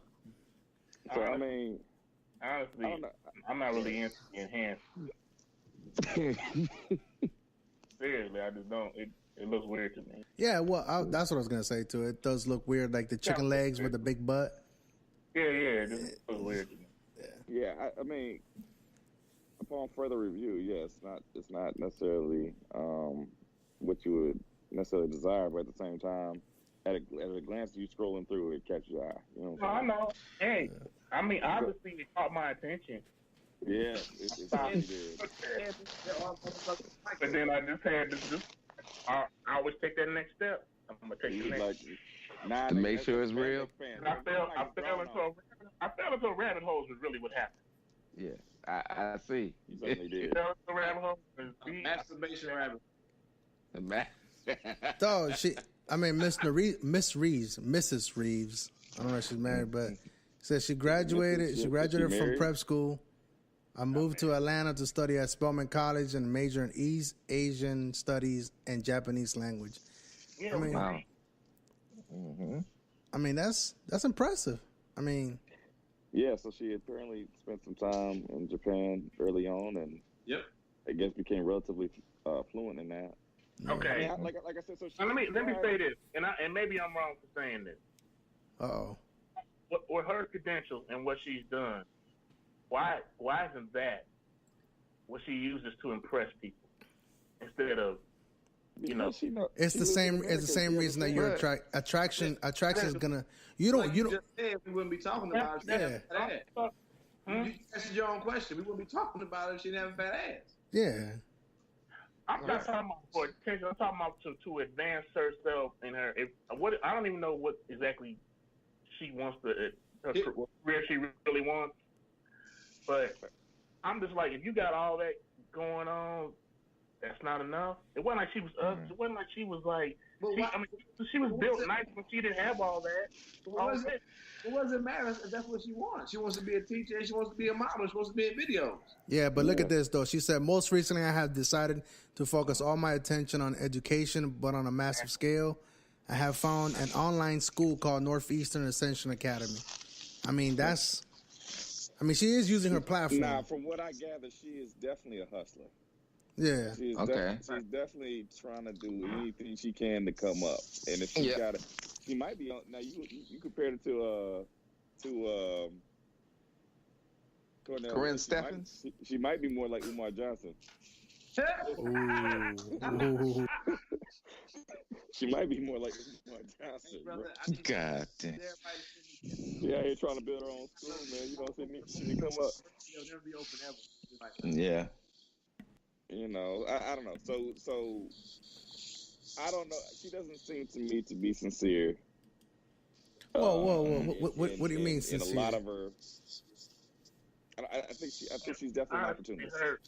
Her presentation, it's not very good. So you don't take her serious then? I don't. I don't because if she's willing to do what it takes I to think credentials. If she's doing, she's doing whatever it takes she's to putting get. She's putting way more effort into being eye candy than to putting together her presentations for her so-called educational videos. Okay, Miss A.D.A. That's priority. Are you trying to educate, or are you trying to Education videos now? She's doing education videos. All right, so we've all chimed in. We're all males. We all have, whatever. But Miss A.D.A., what do you think of the conversation so far? You've seen the pictures. Am I wrong? If I am, tell me. That's just my way I'm looking at it. There's a few different. First, you guys touched on the fact that Get a little bit closer to the mic. Bill touched on how, let's talk about when I was teaching and still now in schools, there's women who wear even more provocative things than she has on, but because they're not curvy and because they're white, a lot of them, nobody says anything about it. I also think that she, like Joe was just saying, I don't think she cares about teaching. I think she's doing 700 different things, which I think is okay, to touch on what James said, because most teachers, not most, but a lot of teachers have side hustles that they're doing, whether that's coaching or whether that's selling candles or selling fucking sewed shit, knitted things. Like people do stuff on the side to make extra money. Hers is because she's gotten injections and needs to pay for that shit. She's doing all the stuff that she's doing, and that's fine. But yeah, I don't think you can take her seriously in any of the things, especially if she's trying to start an online school and open people's third eye. So is that what that said? It did at the bottom. Oh, yeah. It did say that. She opened up. Where does the third eye? Second paragraph, second to last sentence. Oh, wow. The NAA will help you open your third eye. All right, never mind. Hey, we're not gonna condone this. I'm gonna erase this out of the podcast. We're not doing that third eye shit. So maybe she means the brown eye. Hey. She woke, man. Hey, don't be mad at her because she woke, man. Hey, she's talking about the brown eye. That's the third eye. The brown, the winky. Jeez, I wish I had my my little jingles and sound effects, bro. Open the brown starfish. The brown starfish. Shaming. I don't know. I think on the surface, she is attractive, so I'm not. There's no denying that. She is a cat eye candy. Would I take her serious? I think after reading this page, I would take her serious and knowing a little bit more about her. Go to the video that was posted where she was talking about Alton Sterling. On our chat group. Yeah, it was in there, but you had it pulled up for a second. You're talking about. Yeah, so she does a poem where she talks about Alton Sterling, but what she does to get you to listen to the poem is dress a certain way. Oh, let me go to her Facebook. Did you guys put it on the Facebook chat group? Yeah, it's on the messenger. All right. So yeah, she's talking about Alton Sterling had apparently just been killed. And so when you talk about third eye, she considers herself to be woke, you know what I'm saying? So she makes up this little poem and she goes back and she discusses, history. And so when you're talking about putting as much effort into the modeling thing as she is into the education thing, I think she definitely put some effort into this video. Now she knows what she's doing. She's basically dangling. I think that's it. To get you to watch the video. That's what it says she's moving back to get she might have it on here. Ain't nobody wearing no brand new Timbs to move shit. Do they have videos on there? Like I don't. Where are the videos at? I'm not good at Facebook. I'm sorry, guys. It's been a chat group, wasn't it? Yeah, but this is man. There's so much shit in the chat group, dog. Sure. Oh, this one. My bad. No, that ain't it. That ain't it? That ain't it. No. Okay. Dude, go to the chat group, man. You're making this very hard. You're making it more difficult than it needs to be. So, Oh, please. my bad. My bad, listeners. Bear with us. Bear with us. All right, let's see. It's way up in this. Like, keep scrolling up. Keep talking. Fill in the void. Fill in the void. Fill in the void. So I mean, she's going in. She's talking about the legacy of legacy, oppression, legacy of oppression. She talks about how women in the 1700s were, again body shamed and forced to wear certain things. Keep going. That's not it. That's teacher based. Up from there. And so civil laws. I don't know. Keep going. Was it that one? That's her response to all. Keep going up. My nigga RG3 was the fuck. That nigga hairline, dog.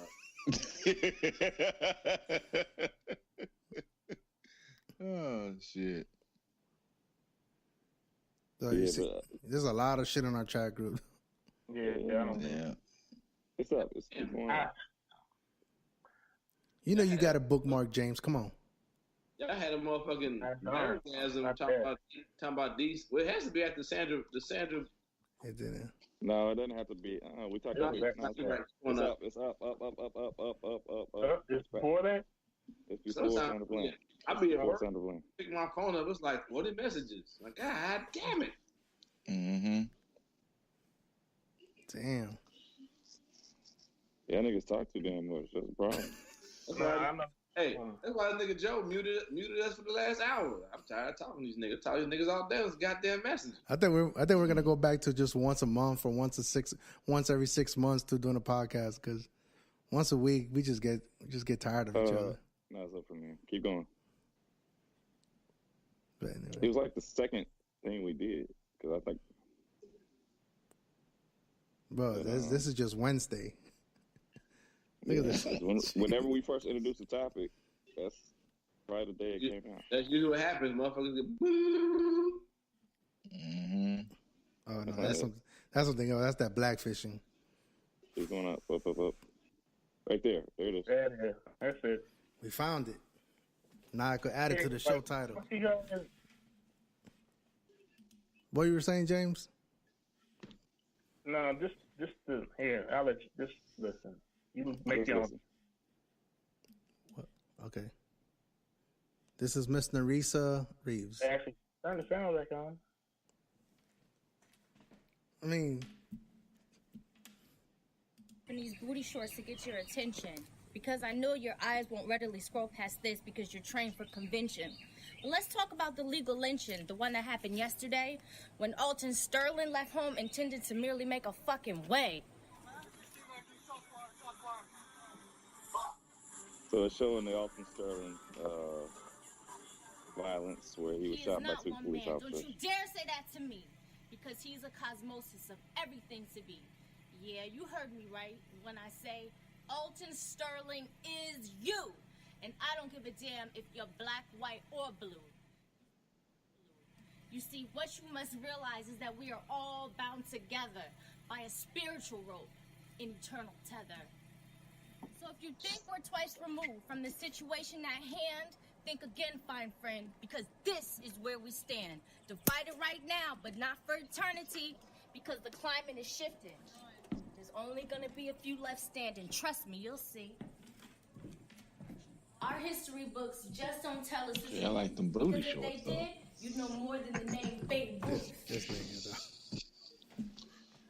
I intend to use these few minutes wisely to discuss our nation's past, which you're not going to take kindly.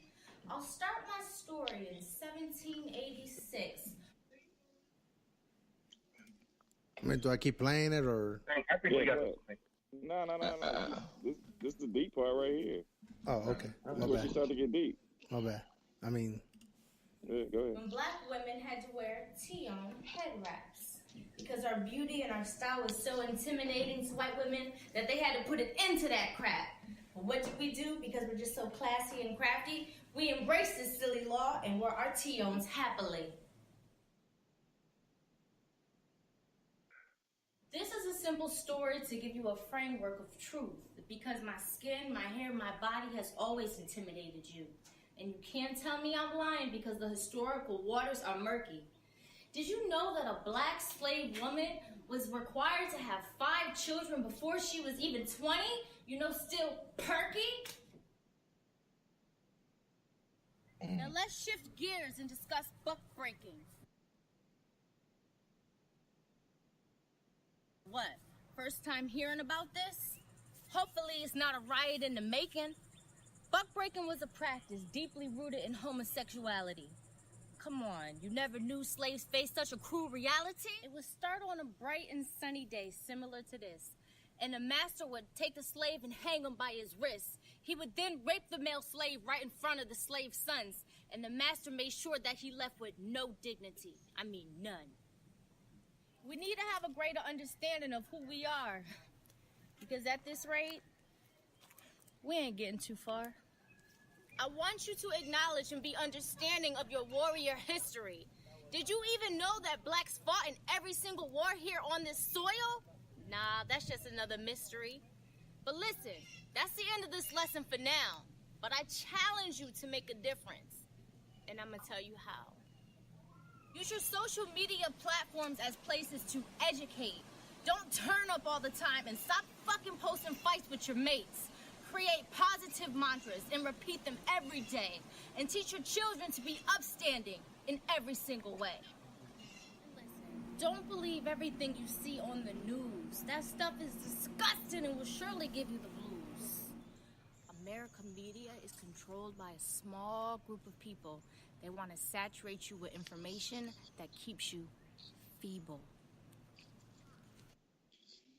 Yeah, that's it. So. I mean, that was cool.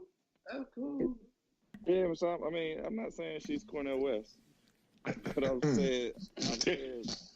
not saying that. No. I'm saying that. I almost feel myself saying that. Definitely not. That's Definitely not.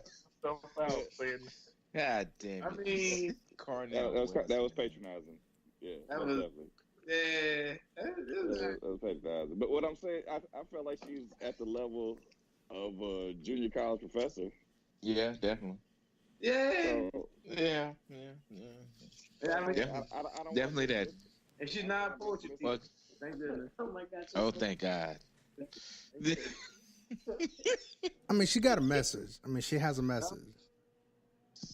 Yeah. So, listening though. I mean, so. That's really good. That's not bad. She's distracted from her own cause. And I didn't say she was effective at what she was doing. I definitely said that she's out there trying to make a name for herself any way possible. Hey, I ain't gonna lie. But I'm just saying. She caught my attention with the booty shorts. That's all. She caught my attention that was with the the plan. booty But that was the plan, though. I ain't gonna lie though. I thought she was about to take a real hard left, but she was like, instead of hey, I thought she'd be like, don't teach your kids not to be gay. I was like, oh, we've been talking about that. I was like, with what? When she was talking about the buck breaking? yeah, I was like, I don't know how this is gonna go. She handled it well. Yeah, she did. Yeah, I give her poetry a 3. But, I mean, 10. You know, like at Why that high? Wow. Well, no, I don't think that's what you No. Hold on. Hey, hold on. Let Joe speak. Let Joe speak, man. Go ahead, Joe. So here's what I'm saying. To you, man. She trying to get what she can with what she got, and as long as she goes and gets the credentials, that's cool. There's a professor. I don't know if he's still there, but a professor at UMKC who used to be a player for the Chiefs. So he used his physical ability to pursue that career for the time that was viable. And then he planned for what was afterward, and use his brain to become, a qualified and forward thinking person in the community. And so I don't see that any different. So she may not be able to play football, but she's using her body to go ahead and pursue whatever career she can get on that end at the time while that's still viable. Yeah. But being prepared for the time afterwards too. I don't see nothing wrong with that. I don't see nothing wrong with it either, but she's just not a good poet. Yeah, I don't see anything wrong with it either. I was just making fun of that, but she did have a message, and but she even pointed out from the get go that I know why y'all here, but why y'all here? Let's have a history lesson. Yeah, you know what? And I appreciate that. So I give her poetry about a 2.5. All right, that's enough dingling talk. Miss A.D.A, what do you think about what do you think about all that again? Like even after seeing the video, the poetry, and I mean, I know you got a smile on your face. You want to crack jokes, but go ahead, man. Speak your mind, Miss Lady. Was horrible. It was good that she's sharing the message, the history, all that stuff. I don't know who it was that said she should use her credentials, but what's that woman's name? Joe's favorite, Candace. What's her name? Does she have any credentials? She's using the platform to get her message out. I think she's using whatever she can to get whatever she can. Candace Owens, yeah. Candace Owens doesn't have any credentials, bro. Like, that's what I'm saying. She doesn't need to have anything. Right. Here we go. The features that people want to see, and that's fine. So as a female, what do you think of like using the sexuality? Because I mean, I would ask all the other guys on here and probably kind of feel, I would feel like they would feel a certain way. But how do you feel as a woman seeing other women use their sexuality to get their message across instead of the message itself? I think that my opinion is probably different from other women. How so? Other women, I can't talk for everybody, but I think women should do whatever they want to do to get whatever they want to get. Amen. About feminism is saying you can do what you want with your body when you want to do it. Yeah. There you go. Yep. Okay. Not what I would do, maybe. Might not be what somebody else would do, but if that's what she wants to do, that's the right. And if they want to strip, let them strip. I'll continually give my dollars freely. Damn, nigga, go to bed.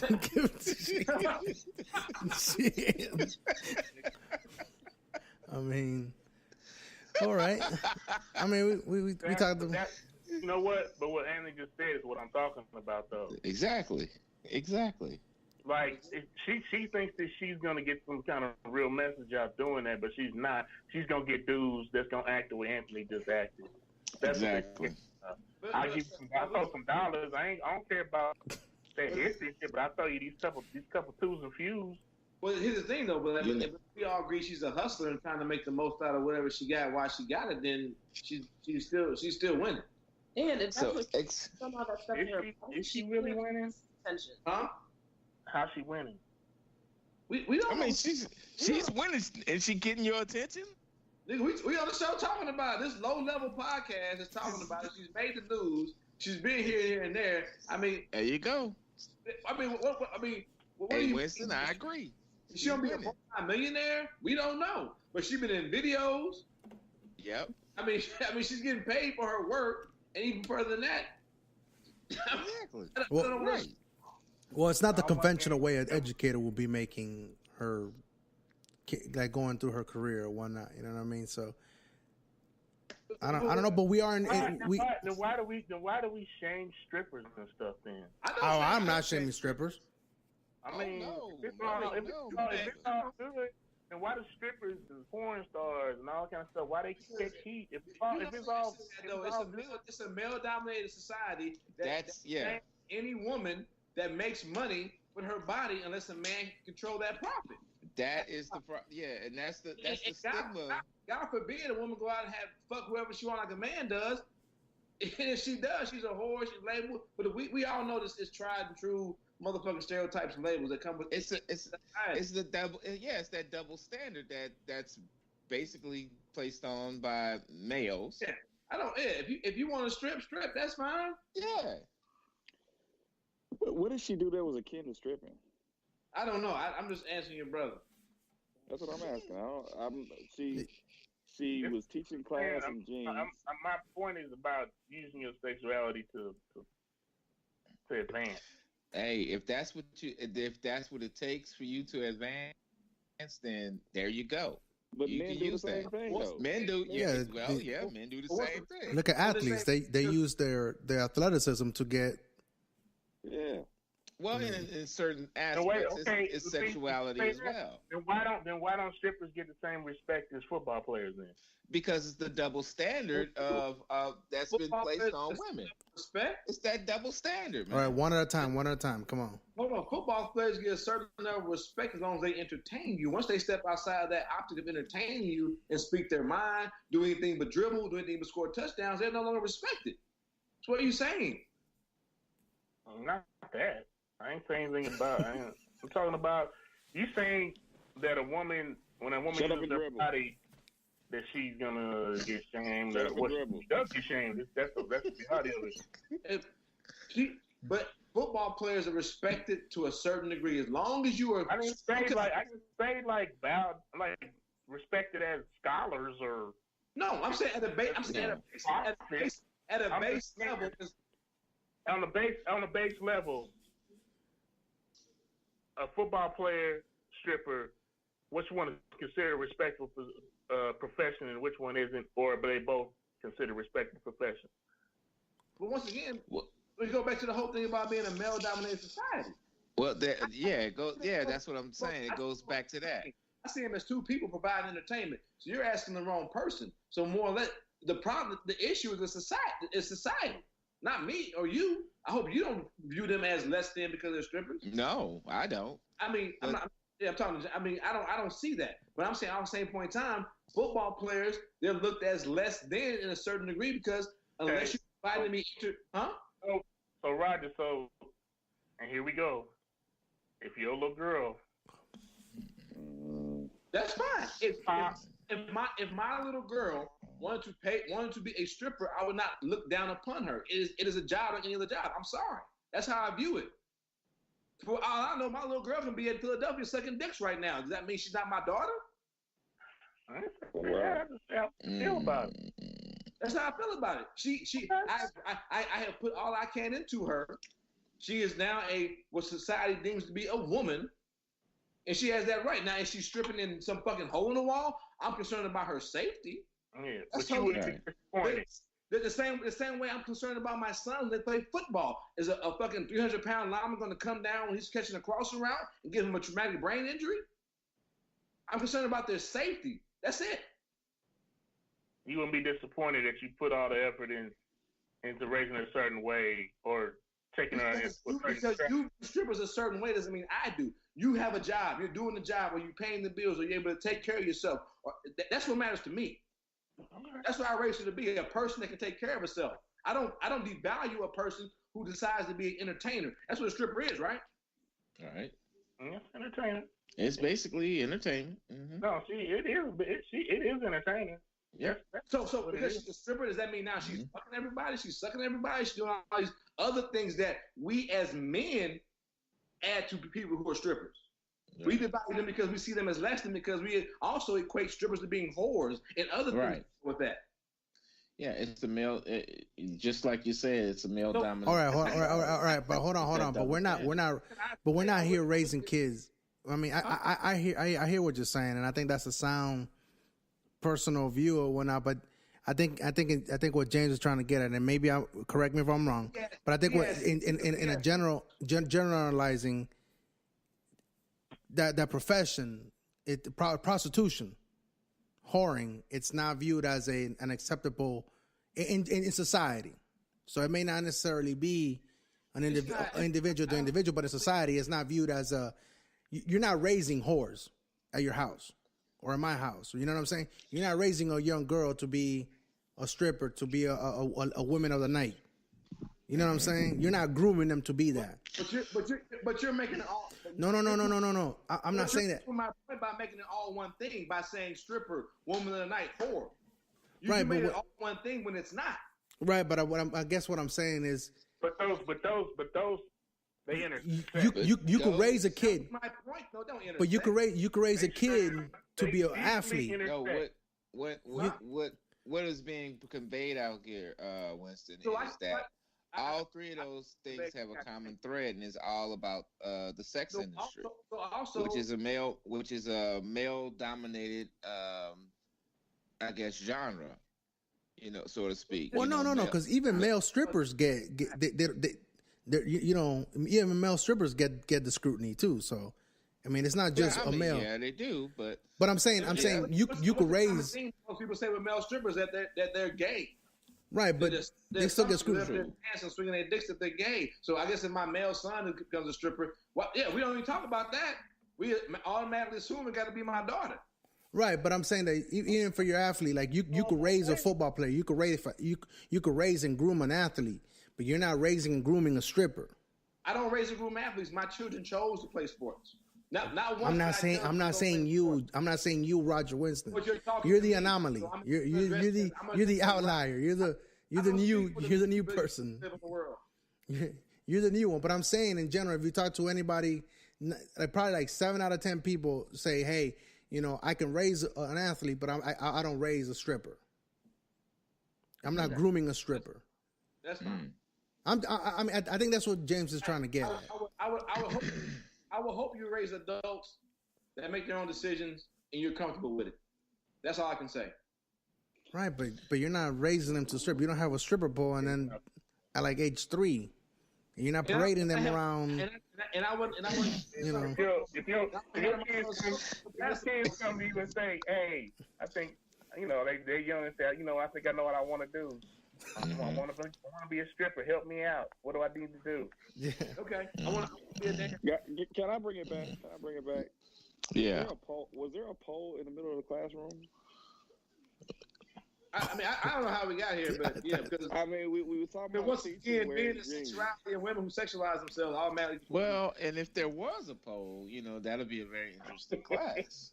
Look, I'm here on the record. That'd be a whole different class. There are different classes, though. Right. I'm here on the record. Class. I don't think it was hers though. I'm here on the record, Winston. I hear you. I think I'm right there with you.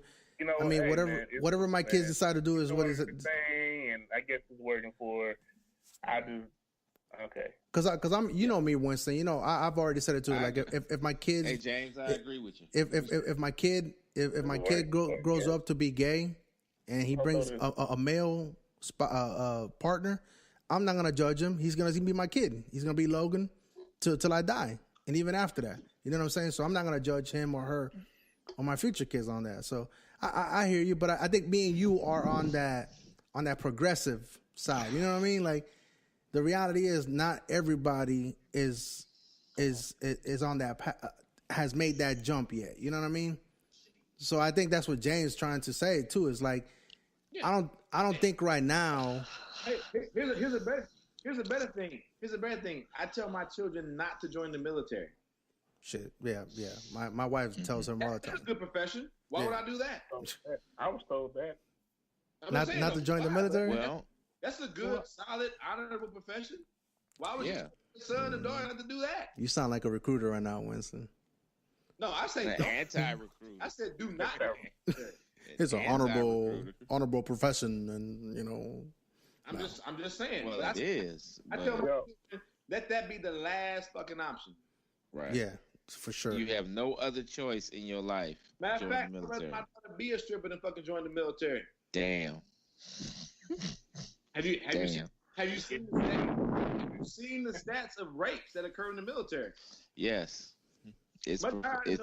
amongst our civilian society. It is like, wow. I mean, the military it's like a whole different animal. Hey, I also, James, I want to be on the record. I don't know anyone that's raising strippers right now, or grooming strippers at a young age. Oh, now they're out there now. Yeah. I don't know any of them. They're all out there. We did work at Cred, so I will. Agree with that. Go hard about this We kids. we know some mamas that were raising strippers. Yeah. Okay, that's for another show. That's for another episode. That is. I'm raising a stripper, but when they say, "Hey, some of my friends don't Yeah, come no, over," I get it, man.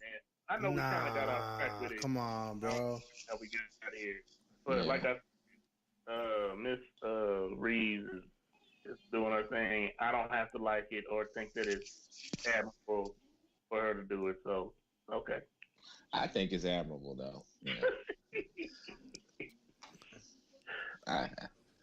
Yeah, I don't think she should get a pat on the back and attaboy. Not for that poetry, no. Hell no. I'm not bothered either way. And that was my point about the effort that's put into the presentation as opposed to the look. Yes. Yeah, I mean, she was on the plantation. She made the trip. She made the trip. All right, hold on. All right, too much testosterone right now. Miss A.D.A. So what do you think about raising strippers? I mean, every time you say that, it reminds me of another story. What'd you say with Joe? Hold on. And Southwest had did they fire the people? Wait, what'd you say? I'm thinking this is the episode of Law and Order. It's A.D.A. like talking about the assistant district attorney or something. I'm like, I'll wait for music. Y'all know about that. Y'all know what I'm talking about the Southwest situation, though, right? No, I don't. No. Oh no. Okay, so Southwest basically had there was a family that was getting on the plane. It was like last week. Oh, okay, yeah. And so the child, they were calling for people with boarding passes to get on the plane. Mm-hmm. And the child's name was spelled ABCDE. and so Southwest, they be trying to make jokes and stuff and that type of stuff. Well, the mother got livid because said you out here mispronouncing my child, you making fun of it. Her name is ABCDE.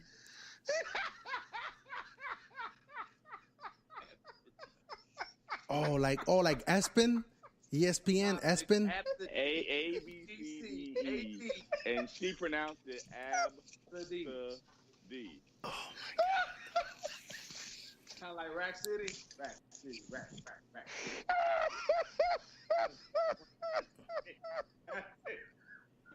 Ab City right there, dog. Ab City, yeah. Matter of fact, speaking of A.D.A., she brought this story to my attention like when it happened. Oh shit! I'm done. So every time you spell her name, that's where my head goes right there. So nigga, I mean, her parents come to parent teacher conference. I'm looking at them and shaming them niggas. Wow, absolutely. ABCDE, bro. Wow. ABCDE. I'm done. I mean, this might be guess the race, though. I mean, he said guess the race. White. Shout out Black Guy Who Tips. Shout out Rod Karen. Yeah, because every time I see this, what is this app? It's like porn. It's like a big penis doing crunch. It does. It's a seal. It's a seal, dog. Goddamn seal. Oh shit.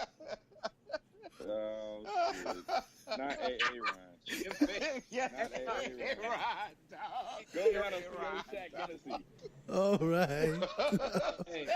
Hey, y'all niggas still, y'all ever see that? Y'all gotta watch that slap ass skit though. That's shit though. Oh, the slap ass, yeah. Slap ass. All right. So that's it, man. Oh yeah, Miss A.D.A. So what do you think about raising strippers? Or 4 males talking about raising strippers? I like how it's a loaded question, nigga. I know. I mean, what? I mean, do people raise anything? I mean, I guess some people are like, you're gonna be a doctor, so I'm gonna have you do all this stuff. But your kids just become what they want to become. So it's what it is. I don't agree with it. Well, who's that? Yeah. Okay. That's like that's what I agree with Winston on that. You can have like certain traits, but you can't really say what they're gonna do. All right. So we have she agrees with Winston. Roger, the KC Stork. Hi. Okay, so no sports today. Kind of we talked about. Let's talk about a little bit. But okay, so before this videos or whatnot, you know what? I know we didn't give everybody a chance to kind of say how they were doing. Like I think we just got stuck on Kevin Hart when I brought it up. But you know, we always talk about mental behavioral health and all that shit. And I think today, this week, I was posed, you know, always that question about religion and God and how I believe this and how can I believe that when this is this and whatever. But then, you know, they always ask me that question, and just the question popped up in my head, and I asked myself, it's like, you know, what? I you know, to that person that asked me that question, I said, like, why do I need to believe in a God? You know what I mean? Like, and I know, like, I don't expect anybody to answer that right now, but I really thought that question was really profound, and it's like, when I asked that person that kind of, you know, was taken aback, and they didn't know how to respond to that. So I don't know about how you guys feel about. I know most of us are atheists or non-denomination or whatever, don't believe in all that stuff. But so I mean, I don't know. Do you guys ever get challenged, or not necessarily challenged, or asked like why you believe in certain things or why you don't believe in certain things? In this case, God. No, nothing. All right, Avengers it is then. All right. Yeah, so. I'm not gonna say anything before. What's that? I said I'm not going to say anything because, of course. Right. Once again, it's a loaded question. Automatically, I'm like, yeah, that's not for me. Okay.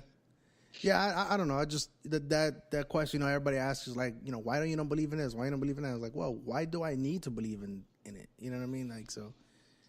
But anyway, that's a little bit of a Socratic method anyway. Question with a question. Because of humans, yeah. We all want people to believe the same thing we believe for the most part. We don't believe everything is agreeable and all sorts of things like that. And if you don't believe or can't see or find joy in the same thing that I do, what's wrong with you? Yeah. Mm-hmm. And with that being said, I do believe the new Avengers trailers did drop today. So I know, James, you were waiting on it. You were talking about you were going to just wait on it. Here's the new trailer. I don't know if anybody has seen it. Honestly, I saw it this morning. I was like, it's bullshit. That's what I said, but I was wrong. You know, it wasn't the first time I was wrong.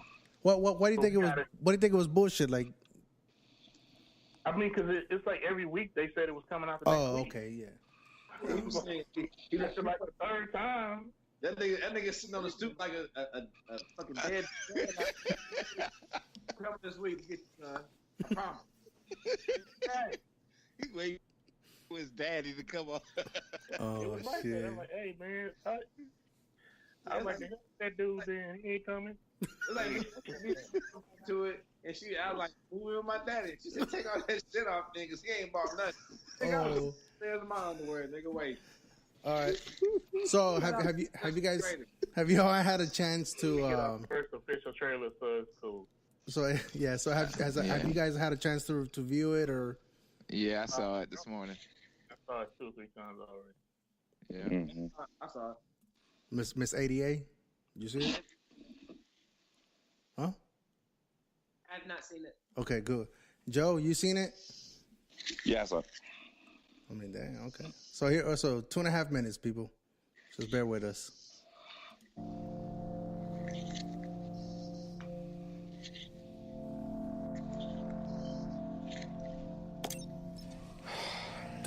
This thing on? Hey, Miss Potts. If you find this recording, don't feel bad about this. Part of the journey is the end. Just for the record, being adrift in space with zero promise of rescue is more fun than it sounds. Food and water ran out 4 days ago. Oxygen will run out tomorrow morning. That'll be it. I drift off, I will dream about you.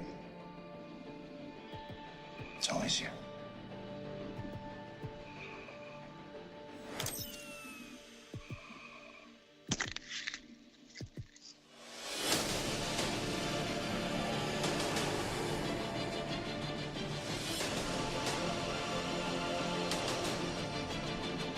Thanos did exactly what he said he was going to do.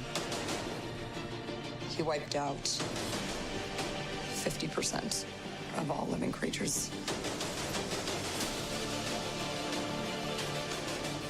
We lost.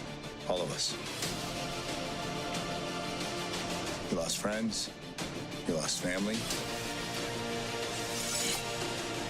We lost a part of ourselves.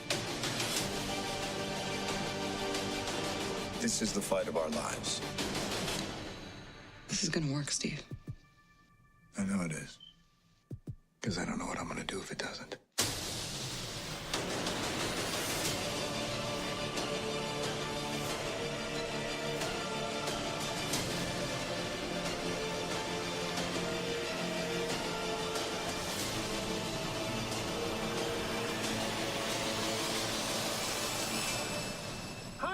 Is anyone home?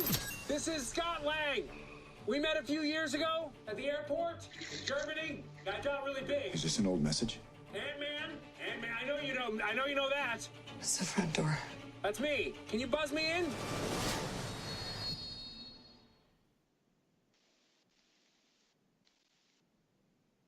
Why Captain America got shaved his beard? What? I like motherfucking. I'm about to go put in this work with the beard, Captain America, dog. I get it. He's back to, but that's it's he's back to also, but he wasn't wearing his uniform. No. I know. I just saying I like him. Cap got to get back to being Cap, man. I know. I read the Cap. I get it. I'm just saying I like him better. I mean, you know what? I don't know if I said it in this form before. It's like I really wasn't a Captain America fan. No, I was before this, before the movies came out. And I still don't read the comic books. I'm not a fan. No. I never read Captain America, but like the movies and dude Chris Evans or whatever, he like made me a fan. I'm like, that's my boy. Oh yeah. Mm-hmm. Hey, I think it was Winter Soldier that turned me into a Captain America fan. Yeah. The first Avenger is good. I think that's kind of underrated. First Avenger is the first Captain America. Yeah. It's the retro and all that, and the period style of it and all that. I went back after Winter Soldier and watched it again. I was like, you know what? I did kind of, but I think I went into it not being a Captain America fan. Same here. Yeah. But now I've seen Captain America go through the whole series, not just his movies, all the movies. So when we go back and watch First Avenger again, I feel I'm like, oh man, it's way better than I gave credit for it when I first. I hope they don't yada yada yada it, but I hope they do explain how Ant-Man got out of the fucking on Ant-Man 2. He's supposed to be in the he's going around. It's not even on in this dimension right now. Right. At the end of Ant-Man 2, what happens is that they were on top. If you didn't stay for the credit, whatever, I'm sorry, people. So what happens is... who's breathing heavy? Hold on. Who's breathing heavy? It ain't me. Joe, you there? I thought 10 minutes and fell asleep again, but he was talking. So crazy. That would have been 3 episodes in a row, though. It wasn't no 3 episodes. No, hey, we got listeners, and I got the feedback. So at the end of was it the second one? Wasp, Ant-Man and Wasp. Yeah. End of the second one. At the end of the credits, they showed the Pym, whoever the fuck, the guy that built the suit. Yeah, Hank Pym. Hank Pym, Mm-hmm. I think that's his name wrong. They showed him on top of a building, and they're purposely trying to send him back into the subparticle. The quantum realm. My bad, yeah. And so when that happens, they're trying to tie it all together as far as the timeline, give you a reference. Right, because that's they did that. That's when I just call it the quick. The finger snap happens. The finger snap happens, right? And the niggas who sent him into the quantum realm disappear. How in the fuck? Yes. Poof, he gone. I hope they explain that. I hope they know that. Well, okay.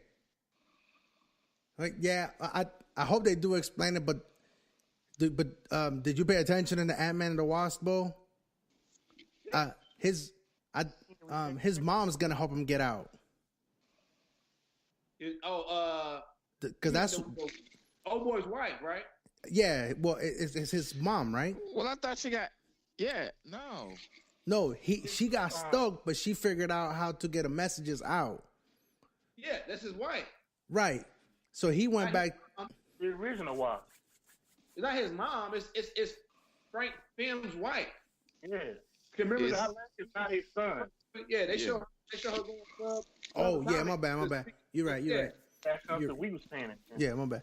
So she's. I'm like, what she got? She a savage too. Goddamn, they all smart. I thought she was ashed over too. No, they're in the quantum realm. They took her out. They brought her out of the in the movie. She was out. Yeah, I'm gonna have to go watch that again. I don't think you know what you're talking about right now. Yeah. She was. You gotta watch the end of it because she was getting messages across. Yeah. She also taught old girl how to phase all that shit, phasing and out all that bullshit. So she messes out, and they build enough power to pull her out from that whatever. Yeah. Right. To pull out. Yeah. Oh, exactly. or maybe it'll be what you call it? The ghost. No. Maybe it'll be he knows. Is Larry Fishburne gone? Did he disappear? Larry Fishburne? Oh yeah, he was in the movie. That's right. He was. Knows all the technology that they use. Oh yeah, he's the one. He was the one that was Colossus or whatever the fuck. Yeah, he's the one that. Yeah. You're right. Yeah, I'm gonna say he's not going to be the one that gets him out. Yeah, he was originally to get big. Right, he was the first one. Right. They're talking about how big did you get? They're like, yeah. All right, you're right. I forgot about that. He's like 63. He's like, dang. And old girls like, are y'all done?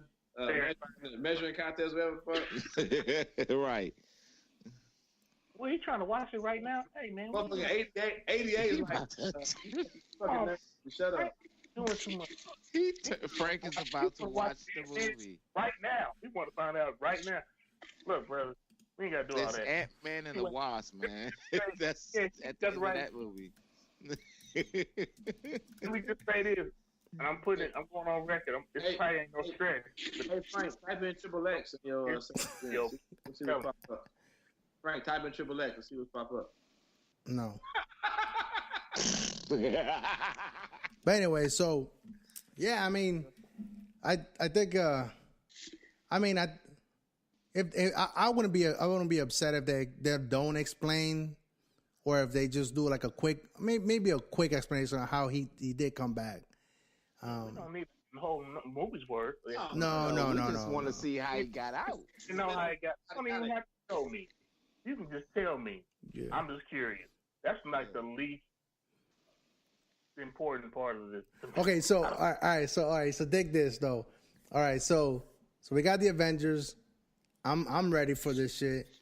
Well, the whole damn world is ready for it. You act like it's just you was ready. Yeah, just him. Hey, why are you running on my parade though? I mean, can I? Hey, hold on. Wasn't Frank caping for DC? Yeah, I was caping for DC. Yeah. Man, he was going hard for DC in Messenger today. Hold up though. I mean, cause you said some wild ass statements though. You know what I'm saying? Wow. Like, I mean, I get it. Dude, but my status was so crazy. I don't know how you didn't know it was sarcasm, that I wasn't serious. I said some outlandish shit. Like, I was serious. Well, I mean, I'm glad you realized there was some outlandish shit. But anyhow. For like 70 years, like, oh no, they shut down this movie. They get shut down. I didn't thought I was serious. My bad. I mean, I don't know about much in this world. They're going to have to tell off Batman and Superman on the way out. Yeah, I mean, that's a. And like you laughing, right? You supposed to laugh at it. It went hard for DC. Oh shit! I'm just. She may not make that best movie, but DC got an animation series. You know that's hot. You know everything. Wow. Nigga, Marvel ain't got no cartoons, nigga. DC got cartoons. They got white cartoons. They got all the cartoons. Point Paradox, nigga. Have you seen that game? Hard. Oh, yeah, my bad. Point Paradox, nigga. Nigga back there shooting nigga. He shoot niggas, nigga. Oh, yeah, wow, though. On the floor laughing at Hey, nigga, I'm scrolling through the message like these niggas having a nerd dance. The nerd off, though. You know, my bad. Damn. Is DC for this? No, my bad, my bad. You see a sponsor of the podcast and I didn't know about it? Yo, you lucky. I mean, you lucky because I was already gonna have like. They sponsoring that Batman. Hey. Oh, BVS? No. I'm riding hard too. No, we ain't riding with BVS though. Fuck that. I would boycott for nigga. But anyhow, in a Batman suit, Batman, and started slapping people. Hey, nigga, I put on my R. Kelly. I mean, Robin. See? Wow, this motherfucker said R. Kelly. Jesus, though. I put that eyes on, nigga. See, we've hit that point already in the podcast, in the recording section, that we're venturing and we're flirting with duck boats again. So, but anyhow, so the trailer came out. The trailer came out. A.D.A, how do you feel about that trailer? I didn't watch these movies, so I don't have an opinion on it. It looks like it could be interesting. Okay. Noted. All right, so duly noted. So we know that it's gonna come out after Captain Marvel. Of course it is. So I know one of the questions you had, James. I don't know if it was serious or not. Is what's gonna? I mean, it makes sense for them not to show her in the official trailer. I mean, because you still got to get people in the seats. You know what I mean? So. What? Whoa! What is he talking about? Well, I think on the chat group you were talking about like how did something about like Captain Marvel not being shown in this trailer. I didn't say anything about that. Oh, my bad then. Maybe. Why would they need to show she's got her own movie? Why would they show? And why would they give that away? That's right, like right. And I also think that was like the big reveal at the end of Infinity Wars that that her symbol showed up on the page that he had. They're gonna probably give you that information in her movie. How she's Oh yeah. Also though, this is the first trailer too. Don't forget about it. Never mind that. As you get closer, so there might be a different. I'd be surprised if they showed her in the Endgame trailer before her own movie even comes out. Well, I don't think that's gonna happen. Down the road. Right. Yeah. Go ahead, Winston. I think they'll give it later on down the road. It might be a different cut or a different trailer. But right now, this first trailer is just to bring you back. I think you will see at the end of her movie how her and Sam got the little pages thing that he used to call her in the end of Infinity Wars. I think that's what you'll see at the end of Captain Marvel. But also, you look at the trailer, though. The trailer is it's tying you back to some of those emotions you felt at the end of the last Avengers. Is that me? I don't know. I didn't hear. It was an echo. Well, we're good now. We're good now? Okay, my bad. It might have been me. I'm saying you think about how that Infinity Wars ended. Niggas, a lot of people were sad. And this trailer goes back. Yeah. You don't want to have the hope in this trailer. You want to have like niggas like and they got a little comedy at the end of it. Yeah. But for the most part, it was like this a very dark trailer, which goes back to how the last movie ended. Yeah, remember this shit happened. Well, and also and think about put it in the context of this particular trailer. The person that knows is being turned to dust. Person that knows about Captain Marvel that might have hope about her. Yep. Yeah, turn to dust. Yeah. So none of these people even know who she is or how she exists or what her powers are. Right. Yep. All right. So hey, you know what? I think it's gonna be because Captain Marvel comes out in March. This comes out in April, and guess what else comes out in April? The Lion King. Yeah, that's right. Yeah, that wasn't really what I was thinking of. But okay. I mean, that's cool too. What? Game Okay. of Thrones starts in April. Which one? Game of Thrones? Oh, yeah. So it's gonna be spring. Is gonna be a hell of a time next year. I'm kind of excited for that Glass though. I ain't gonna lie. Oh yeah. Glass is coming out. Yeah. It's next year, but I think it is like February, January though. I think. Thought it was Glass. No, I've been waiting on that. That split was nigga. That was split was a motherfucker, boy. Okay.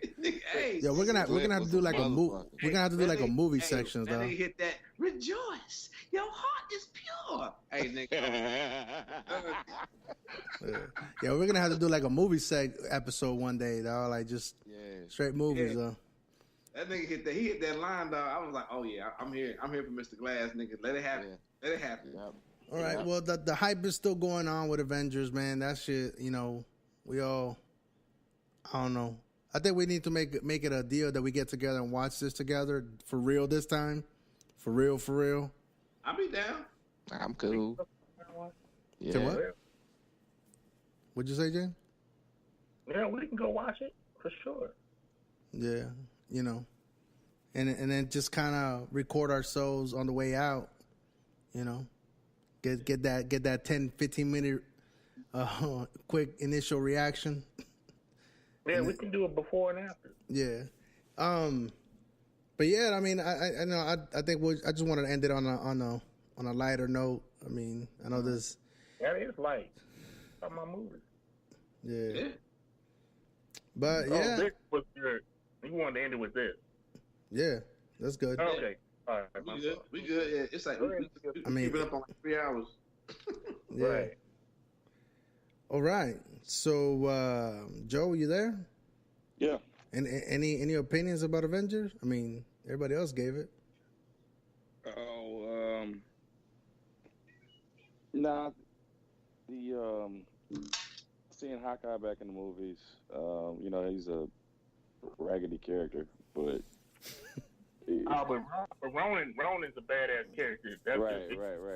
So I was implying that he came back and he had the uniform switched up. So I know, I'm not into the comics like some of y'all are, but I did read something where he had an alter ego that might show up. So it appears, based on what we saw in the trailer there, that he's going to, kind of switch modes into this other character. And I don't know if there's any other powers that are associated with this or just another persona. But that'd be interesting. He's just real accurate. That's it. What I'm saying, I'm contrasting the Hawkeye persona. No, I hear to the Ronin. Is that what it's? Yeah, I hear what you're saying. Yeah. But Ronin is just more. It's just ruthless, kind of. Yeah. Yeah, he's still. Nobody complain about Black Widow ain't got no powers. But I'm the same way, nigga. I'm like if you ever get a chance, there's a Black Avengers like spoof on YouTube. It's made by the time. It's pretty good, and it pretty much makes fun of all the facts that these regular ass niggas fighting along with superheroes. It's pretty funny, actually. Did you mute yourself, Joe? There you go. Mm-hmm. No. I'll say the funny part is that in I think it was Age of Ultron that Hawkeye like acknowledges that. Yeah. Like, I'm just the dude with the bow and arrow. I don't even know why. It's that you clicked the wrong one. It'll be the Black Avengers. Bad. Frank, we don't need to do a video for everything. It's not just for you, James. Damn.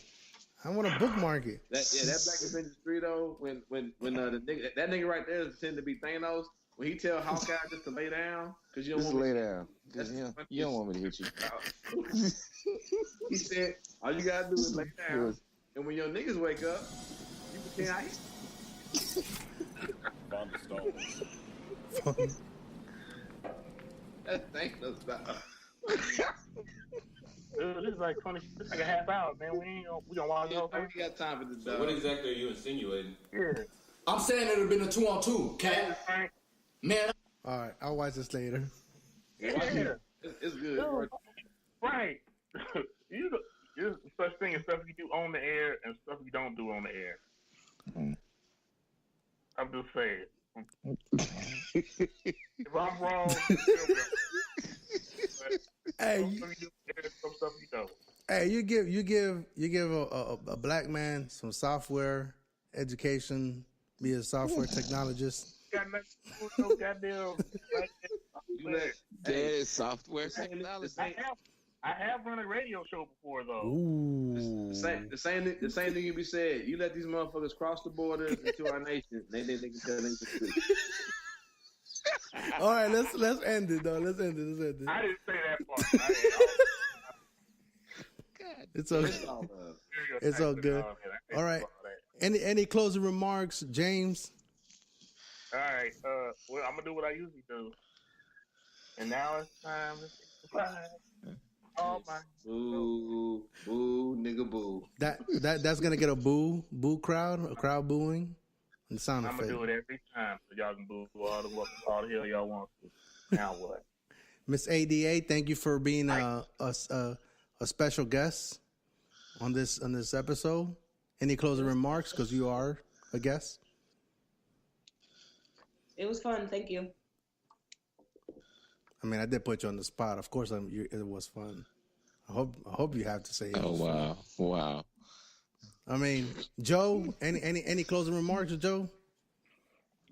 Congratulations, Coach Odom, for bringing in Bryant. Yeah. New contract. Mm-hmm. Hey, no lie, that was a big pickup for you guys, man. I will tune into Mizzou for that though. I will watch them. We don't want your fandom, nigga. Shut up, man. Losing ass Seminoles, nigga. Nah. I'm gonna be a Seminole. By the way, shout out to No Soccer. They won the national championship. We now know who wear the pants in that motherfucking house, nigga. See, you took it there. See. Anyhow, Anthony, any closing remarks? Thank y'all for another great podcast, and hope to be on some more. And then Frank, any closing remarks? Oh yeah. So I did want to point out we do have listeners and we do have feedback. I got that one feedback on one of the guys that they also do. They also have their own podcast. He did point out a couple of things, things that I didn't even think that people catch on or enjoy, and it's like that we still have that raw, environment and thoughts and emotion and words. Even though we are all mostly educated, but we still keep it. But we still keep it 100, still keep it G, and we still use we're relaxed and all that stuff. So, but there's a raw element that people seem to like about it. Even when we yell and we don't argue, and we don't always have to agree with stuff. Hopefully we could continue that. I mean, who is that? I mean, Joe, Anthony. I don't think it's me. What? What are you talking about? Put themselves into a cocoon, nigga. And that's another element that they like, that they laugh at the snorting and the people falling asleep on the podcast, like no shame. Damn. But yeah, no, I mean, just people like the fact that, just like in the Kareem Hunt episode, I mean, we were yelling. We don't really all agree. On the premise, we do agree, but little things here and there we tend to disagree. So, but yeah, we have listeners out there. So, and those that listen and stick with us, I appreciate that, and hopefully we can keep that raw element around for a long time. Mm-hmm.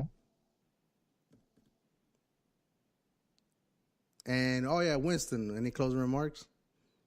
Oh no, as always, man. Thank y'all for your time. I appreciate it. Without everybody coming, this wouldn't be the great podcast that it's going to be. And then thank you for you fellas for being nice to my lady, A.D.A, also known as A.D.A. I don't know which one is easier to say. I think I might just start calling her A.D.A from here on out. But yeah, appreciate it all. Okay, just I say A.D.A because I don't know if it's A.D.A or A.D.A. I don't. Look, people call me Mejia all the time, and that shit pisses me off. So I don't want to. I think it's ABCDE. Hey, there we go. Show title. ABCDE. Mejia. Dog. Oh my god, dog. Indian accent too. Oh my god, dog. You. And then they look at my first name. They're like Francesco. I'm like, with this girl named Mejia Jenkins. Oh God. Oh God. The most unluckiest slave of the bunch. and then you know what? Then they look at my first name and it's Francisco, and they're like, Francesco. I'm like, yeah, Francesco. Oh, Francesco. wow. Yeah. Wow. Yeah. No, it's Francesco. What plantation are you hanging out at? Dog, like. Jesus, but anyway, yeah, man, go ahead, Winston, close it out. Let's go. You don't make sure like white folks? No, it's not what I see. No. Nah, man, anyway, thank you all for listening. Thank you for sticking in with us. Once again, we are the Nigga Rockin' Podcast. I'm the KC Stork. My man, 30 Pieces AG, 10 Meters, Joe Jeff, Big James, and also our lovely guest, Miss A.D.A, A.D.A. We out, and as always, enjoy the... Apparently, this heavy ass breathing, though. Jesus. Shit. Who's breathing? Who's breathing heavy? Well, we're all breathing. Jesus. Someone just breathing to the microphone.